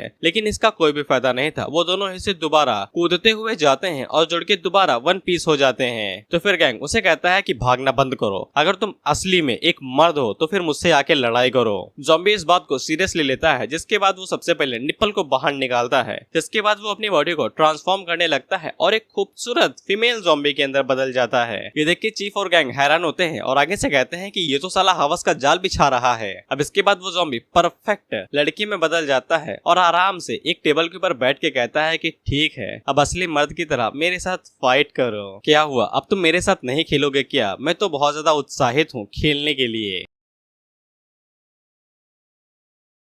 जिसपे गैंग आगे से कहता है इसकी माँ का मैं इसके छोटे छोटे टुकड़े करके सूसी में बदल दूंगा। जिसके बाद वो ट्विन ब्लेड क्लेव का इस्तेमाल करते हुए दोबारा ज़ॉम्बी के ऊपर अटैक करता है। लेकिन वो ज़ॉम्बी एक उंगली के साथ ही गैंग की ब्लेड को पकड़ लेता है। जिसके गैंग पीछे मुड़ता है और चीफ से कहता है देख क्या रहे हो, मेरी मदद करो आके। जिसपे चीफ जल्दी से अपना कोट हटाते हैं और ट्रांसफॉर्म हो जाते हैं। लेकिन उसी टाइम पे वो ज़ॉम्बी आगे बढ़ता है और चीफ के मुंह के ऊपर लात मार के उन्हें दूर फेंक देता है, जिससे वो दीवार को तोड़ते हुए बाहर जाके गिरते हैं। ब्लैकी, आगन, लैंकी और वायलेट दोनों को ही ये आवाज सुनाई देती है। जिसके बाद हम लोग देखते हैं कि चीफ सीधा जाके बिल्डिंग से टकराते हैं और उससे भी पार निकल जाते हैं और सीधा ब्लैकी और आगन के पास आके गिरते हैं। आगन आगे से कहता है कि ये तो इंसान है, क्या हमें इसकी मदद करनी चाहिए, ये मरने वाला है। जिसपे ब्लैकी आगे से कहता है कि तुम्हारे ज़ॉम्बी हेड को क्या हो गया है, हम ज़ॉम्बीज हैं, हमारा इंसानों के साथ दूर दूर तक कोई रिश्ता नहीं है। अब इसी के बाद बेस के ऊपर एक और तगड़ा धमाका होता है और लैंकी को दिखाई देता है कि एक और बंदा बिल्डिंगों को तोड़ते हुए बिल्डिंग के अंदर घुस गया है, जो कि और कोई नहीं गैंग था। उन दोनों को कुछ भी समझ में नहीं आता है कि अभी यहाँ पे क्या हुआ और इन दोनों की हालत ऐसी किसने की है। जिसके बाद वो दोनों जब ऊपर देखती हैं तो फिर बिल्डिंग के ऊपर ज़ॉम्बी बैठा हुआ था। मीनवाइल ज़ॉम्बी की तरफ इधर हम लोग ज़ॉम्बी की साइड पे देखते हैं तो ये लोग भाई बारबेक्यू कर रहे थे, चिकन पकड़े थे, उसको भाई पीसों में काटा था और उसे पका के भून के खाने वाले थे। डुआन आगे से कहती है कि चिकन और बतख को पकड़ के उन्हें अंडे के साथ खा के भून के मजा ही आ जाता। वहीं पर प्रेसिडेंट बैंक ज़ॉम्बी को कहते हैं कि सर आप टी लीजिए। ज़ॉम्बी चाय को पीता है और आगे से कहता है कि फीकी फीकी से दूध डालो इसमें थोड़ा। लेकिन इसी टाइम पे इन लोगों को और भी ज्यादा बड़ी आवाज सुनाई देती है, जो कि बहुत बड़ी थी। वहीं पे ज़ॉम्बी खड़ा हो जाता है क्योंकि उसे कुछ तो महसूस हो गया था कि यहाँ पे कुछ तो सही नहीं चल रहा है। वहीं पे हम लोग फीमेल ज़ॉम्बी को देखते हैं जो कि लैंकी और वायलेट को देख के उनसे लड़ने के लिए खड़ी हो जाती है। वायलेट आगे से लैंकी को बता देती है कि ये ज़ॉम्बी पहले वालों से बिल्कुल अलग है, हमें सावधान रहना पड़ेगा। वहीं पे ज़ॉम्बी उठ के खड़ा हो जाता है और डुआन उसे बताती है कि अंडरग्राउंड एरिया से लगातार धमाके की आवाज आ रही थी, लेकिन ये तो और भी ज्यादा बड़ा है। इस पे ज़ॉम्बी वहाँ पे जाते हुए कहता है कि मैं जरा चेक करके आता हूँ। इस साइड पे लैंकी पहल करती है और वो अपनी शॉट को ज़ॉम्बी के मुंह के ऊपर फेंकती है, जो कि उसके गाल को हल्का सा कट करते हुए पार निकल जाती है। इसी बात का फायदा उठा के वायलेट उसके ऊपर शॉट से अटैक करती है, लेकिन ज़ॉम्बी अपनी लात की मदद से वायलेट की ठुड्डी के ऊपर लात मार के उसे पीछे फेंक देती है। लेकिन वायलेट जल्दी से नीचे बैठती है और अपनी लात को घुमाते हुए ज़ॉम्बी के मुंह के ऊपर दे मारती है, लेकिन ज़ॉम्बी बिल्कुल भी नहीं हिलता है और आगे से कहता है कि तुम्हारे अंदर ताकत की कमी है, इसे बढ़ाओ। अब इसके बाद वायलेट पीछे हटती है और लैंकी तेजी के साथ आगे बढ़ के ज़ॉम्बी के ऊपर कई सारे स्लैशेस मारती है, लेकिन ज़ॉम्बी बहुत ज्यादा फुर्तीली थी और वो एक झटके के अंदर सभी स्लैशेस को अवॉइड कर लेती है और उस पूरी बिल्डिंग के टुकड़े टुकड़े हो जाते हैं। गैंग उन दोनों को लड़ाई करते हुए देखता है और उनसे कहता है कि होल्ड बैक करो, मैं 2 मिनट के अंदर वहाँ पे आता हूँ। इसके बाद वो अपने बैकअप सूट को भगाता है तो हम लोग देखते हैं कि वहाँ पे उसका बैकअप सूट आता है, जो कि उसकी बॉडी को कवर कर लेता है और उसे एक मेका रोबोट में बदल देता है। वहीं पे ज़ॉम्बी उसको देख के कहती है कि हाँ अब मजा आएगा। अब इस मेका रोबोट का नाम हार्ट ऑफ स्टील था, साथ ही में इसके पास 2 ब्लेड्स थे। वहीं पे वायलेट और लैन की दोनों एक साथ ज़ॉम्बी के ऊपर अटैक करते हुए कहती हैं कि हमें हल्के में मत लो। लेकिन उसी टाइम पे हम लोग उस ज़ॉम्बी को देखते हैं जो कि दोबारा ट्रांसफॉर्म होने लगता है, जिसके बाद उसके मुंह से लंबी जीभ निकलती है, उसके पैर, हाथ, पार, कंधे वो सब कुछ ट्रांसफॉर्म हो जाते हैं, जिसके बाद वो एक बहुत बड़े ज़ॉम्बी के अंदर ट्रांसफॉर्म हो जाता है, basically Hulk zombie.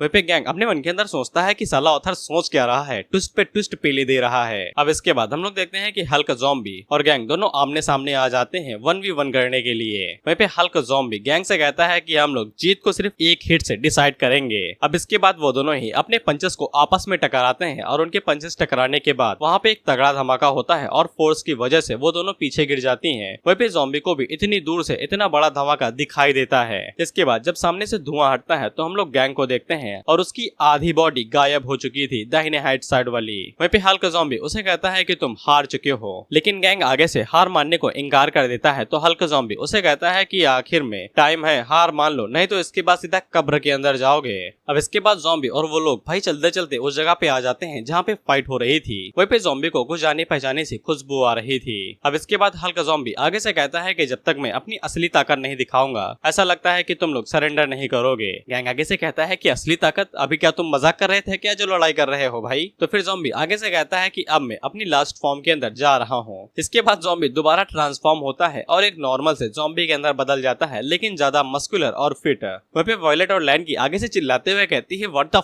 Fucking is going on here. वहीं पे डबल बैटरी फिर से कहता है कि अब हम लोग उसे कंट्रोल नहीं कर पा रहे हैं। इसमें फिर आगे से कहता है कोई दिक्कत नहीं है, ज़ॉम्बी किंग ही तो है, जो मर्जी आए उसे वो करने दो। वहीं पे ज़ॉम्बी आगे से कहता है कि मुझे नहीं लगता है कि हमें अब फाइट को कंटिन्यू करने की जरूरत है। तो फिर गैंग अटैक करने को आगे बढ़ता है और उसी के साथ साथ वायलेट और लैन की भी एक साथ अटैक करती हैं, जिसपे ज़ॉम्बी किंग आगे से कहता है कि स्नीक अटैक, लेकिन ये किसी भी काम का नहीं है। इसके बाद वो सामने की तरफ बस एक फिंगर फ्लिप मारता है तो उसकी फोर्स इतनी ज्यादा थी कि वो तीनों ही बहुत ज्यादा घायल हो जाते हैं और दूर जाके गिरते हैं। वहीं पे लैन की और वायलेट दोनों टप्पा खाते हुए ज़ॉम्बी के पास आके गिरती हैं और ज़ॉम्बी उन्हें पकड़ लेता है। वहीं पे बैंग अपने चीफ से कहता है कि मरना नहीं, जिसपे बैंग आगे से कहता है कि मरूंगा नहीं भाई, अभी भी जिंदा हूँ, लड़ाई कर सकता हूँ। वहीं पे ज़ॉम्बी किंग आगे से कहता है कि मैंने तुम्हें जीना दिया, लेकिन अभी भी तुम लोग बहुत ज्यादा जिद्दी हो। वहीं पे वायलेट ज़ॉम्बी को बताती है कि उस ज़ॉम्बी किंग को प्रोफेसर ने बनाया है, जल्दी यहाँ से चले जाओ। वहीं पे ज़ॉम्बी किंग अपने ज़ॉम्बी से कहता है कि जाओ और जाके उन लोगों के ऊपर अटैक करो। तो बहुत सारे ज़ॉम्बीज एक साथ उन लोगों के ऊपर अटैक करने के लिए भागते हुए आने लगते हैं। वाइस प्रेसिडेंट और प्रेसिडेंट की तो आंखें बाहर आ जाती हैं इतने सारे ज़ॉम्बीज को देख के। वहीं पे लैन की ज़ॉम्बी से कहती है कि जल्दी से रीडेट करो, हम लोग हर किसी को यहाँ पे मरने नहीं दे सकते हैं। वहीं पे फिर आगे से कहते हुए कहता है कि यही है ज़ॉम्बी किंग की ताकत जो मैंने बनाया है। लेकिन हम लोग ज़ॉम्बी को देखते हैं जो कि दोनों लड़कियों को भाई बोरी की तरह नीचे फेंक देता है और आगे से भाई चिल्लाना शुरू करता है और ज़ॉम्बी के चीखने और चिल्लाने की वजह से वो ज़ॉम्बी भाई डर के मारे वहीं पे रुक जाते हैं और हिलते तक नहीं है। वहीं पे वो सभी ज़ॉम्बी को देख के बहुत ज्यादा घबराए हुए थे और डर के मारे कांप रहे थे। वहीं पे ज़ॉम्बी किंग को कुछ भी समझ में नहीं आता है और वो ज़ॉम्बी से पूछता है कि तुम हो कौन। वहीं पे ज़ॉम्बी आगे से ट्रांसफॉर्म होते हुए कहता है कि अगर तू साले ज़ॉम्बी किंग है तो क्या मैं गुरु घंटाल हूँ।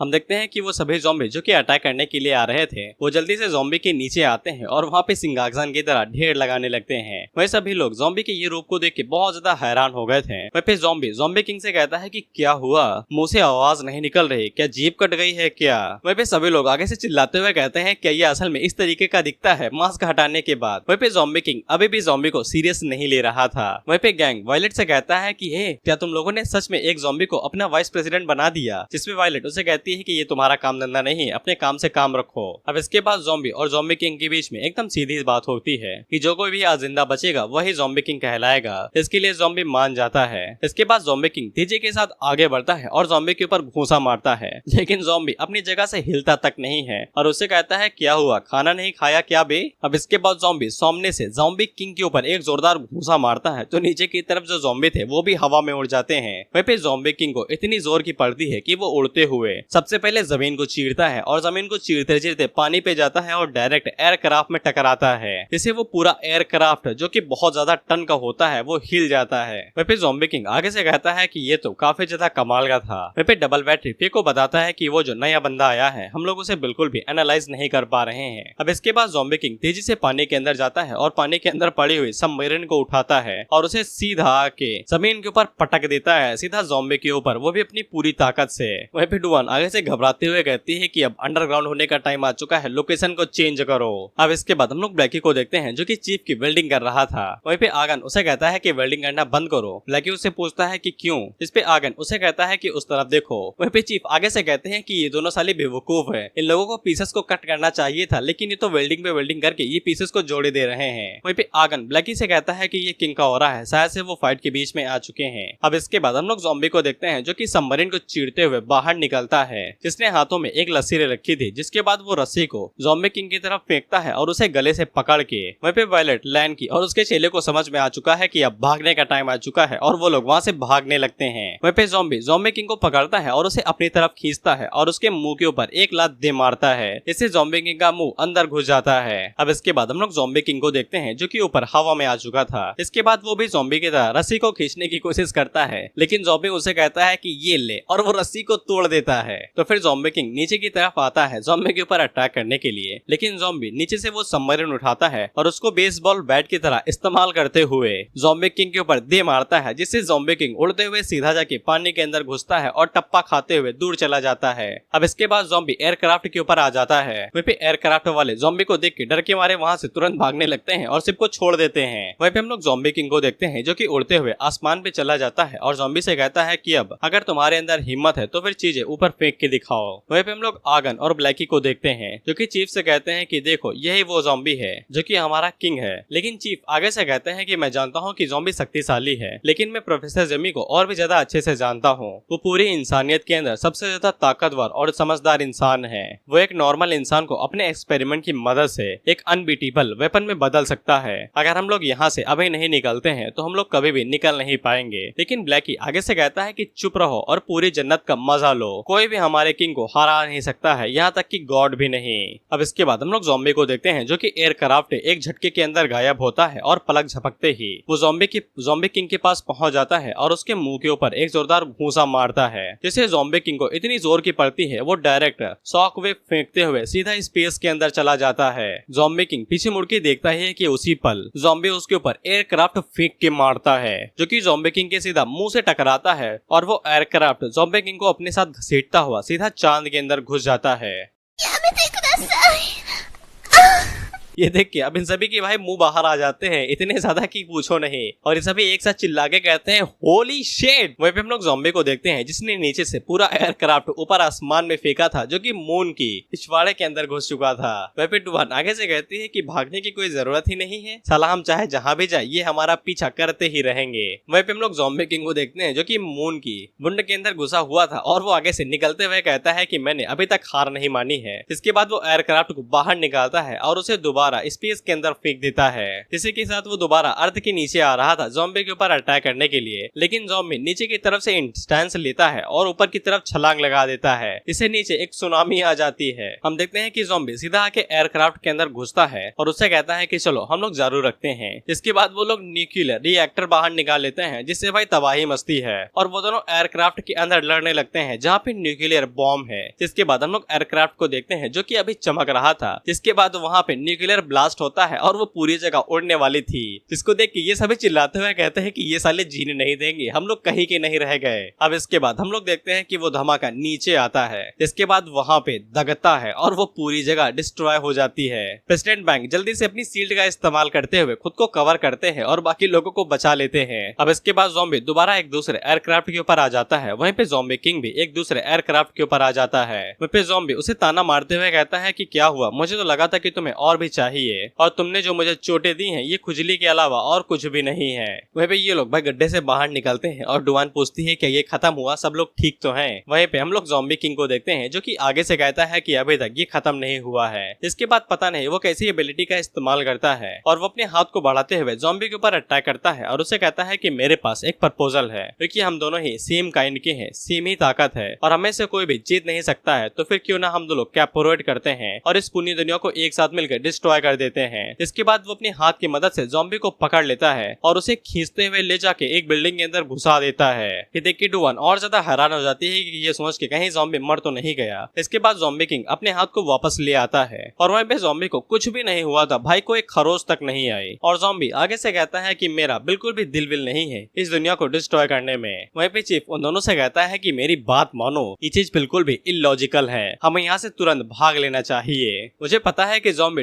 ट्रांसफॉर्म करने के बाद ताकतवर बन जाता है, लेकिन दूसरा बंदा भी कमजोर नहीं है। हम लोग यहाँ से खिसक लेते हैं और मौका ढूंढेंगे उनके ऊपर स्ट्राइक करने का, लेकिन ब्लैकी चीफ से कहता है चुप रहो यार, एक तो साला तुम कमजोर हो और ऊपर से फालतू में बोलते जा रहे हो। किसने कहा कि हमारे बॉस के पास सिर्फ एक ही ट्रांसफॉर्मेशन है? जिसपे चीफ हैरान होकर कहता है कि है। वहीं पे ज़ॉम्बी आगे से ज़ॉम्बी किंग से कहता है कि एक साथ काम करने के बारे में सोच के ही मुझे घिन आती है, और वैसे भी तुम्हारी औकात नहीं है कि तुम मेरे साथ काम करो। ज़ॉम्बी आगे से और ज्यादा बेइज्जती करते हुए कहता है कि मैंने कभी सोचा भी नहीं था कि तुम ये कहोगे कि हम दोनों एक जैसे हैं। और ज़ॉम्बी आगे से ट्रांसफॉर्म होते हुए कहता है कि सिर्फ कमजोर ही दुनिया को बर्बाद करने और उसके ऊपर राज करने के बारे में बोल सकते हैं। वहीं पे डुआन आगे से पूछती है कि वो दोनों किस बारे में बात कर रहे हैं, इस पे बैंग आगे से कहता है मुझे क्या पता, साले इतने दूर हैं। वहीं पे ज़ॉम्बी आगे से ज़ॉम्बी किंग से कहता है कि ऐसा लगता है कि जब तक मैं तुम्हें एक अच्छा खासा सबक न सिखा दूं तब तक तुम्हारी अकल ठिकाने नहीं आएगी। इसके बाद ज़ॉम्बी आगे से ट्रांसफॉर्म होने लगता है, तो भाई जब भी ट्रांसफॉर्म होता है तो वो धीरे धीरे करके इंसान में बदलता है। सिंपल सा फंडा है, मॉन्स्टर जब भी ट्रांसफॉर्म होते हैं तो वो इंसान में बदलते हैं, और जब इंसान ट्रांसफॉर्म होते हैं तो वो मॉन्स्टर में बदलते हैं। अब इसके बाद ज़ॉम्बी जैसे जैसे ट्रांसफॉर्म होता है तो फिर ऊपर की स्किन हट जाती है और उसकी नई स्किन वहाँ पे आ जाती है, और भाई धीरे धीरे करके इंसान में बदलने लगता है। वहीं पे ये तीनों अपने मन के अंदर सोचती है कि यहाँ पे चल क्या रहा है, साला हम लोग यहाँ पे कैरेक्टर हैं या नहीं कि बस दर्शक बन के देखने के लिए आए हैं। अब इसके बाद ज़ॉम्बी पूरी तरीके से ट्रांसफॉर्म होता है और हेंटाई प्रोटेगनिस्ट बन जाता है, जिसको देख के ये लोग भी चिल्लाते हुए कहते हैं कि साला ये क्या बन गया।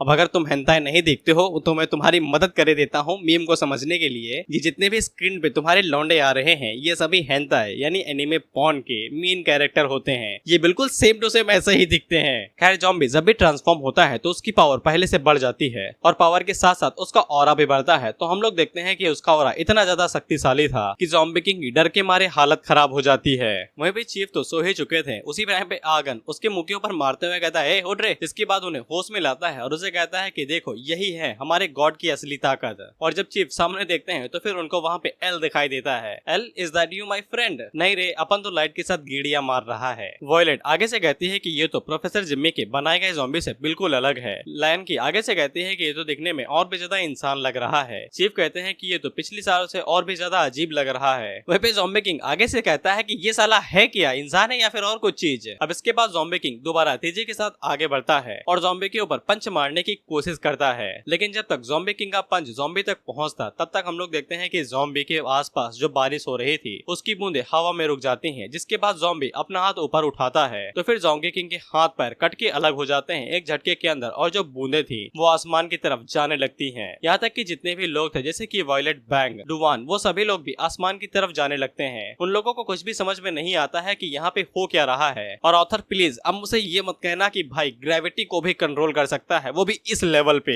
यहाँ तक कि एयरक्राफ्ट, समुद्र के जो जीव वीव थे वो भी सब आसमान में उड़ने लगते हैं। अब इसके बाद ज़ॉम्बी अचानक से रुकता है तो वो सभी लोग नीचे आके गिरते हैं। वहीं पे ज़ॉम्बी की तो बॉडी के धज्जियां उड़ चुकी थी और उसकी बॉडी के पार्ट्स अलग अलग हो चुके थे, और ज़ॉम्बी उसे कहता है कि मैं तेरा बाप हूँ बे। अब इसके बाद हमें सैटेलाइट से दिखाया जाता है तो उस जगह पे जहाँ पे ज़ॉम्बी था वहाँ पे बहुत बड़ा बर्फ का तूफान आने लगता है, जिसको देख के डुआन कांपने लगती है, ये सोच के कितना बड़ा तूफान कैसे आ रहा है। वहीं पे मछलियां, सेल, सीप वीप सब कुछ नीचे गिर रहा था। लैंड की और वायलेट भी दोनों नीचे आके गिरती हैं। वहीं पे ज़ॉम्बी के आसपास भी मछलियां हवा से गिर रही थी पानी की तरह। वायलेट आगे से कहती है कि ये ऐसा कुछ नहीं है जो एक ज़ॉम्बी कर सके, ये उससे भी ज्यादा बढ़ के चीज है। इसके बाद हम लोग देखते हैं कि एक वेल भी बिल्डिंग के ऊपर आके गिरती है। प्लीज वेल को बचाओ, ऐसे ही दुनिया में एक दो बची है भाई। वहीं पे डबल बैटरी और आगे से फिर भी वेल को आसमान से गिरता हुआ देख के हैरान हो जाते हैं। वहीं पे ज़ॉम्बी किंग को भी यकीन नहीं होता है कि ज़ॉम्बी ऐसा कुछ कर सकता है, जबकि उसके पास इतनी सारी एबिलिटी होने के बावजूद भी वो ग्रेविटी को कंट्रोल नहीं कर सकता है। वहीं पे डबल बैटरी आगे से कहता है कि आपने कभी ऐसा ज़ॉम्बी किंग देखा है जो ये सब कारनामे कर दिखाए? जिस पे आगे से कहता है कि बिल्कुल भी नहीं। अब इसके बाद हम लोग ज़ॉम्बी किंग को देखते हैं जो कि दोबारा खड़ा होता है और अपनी बॉडी को रीजनरेट करते हुए खुद को हील कर लेता है, और ज़ॉम्बी से कहता है कि तुम मुझे मार नहीं सकते हो, अगर तुम मुझे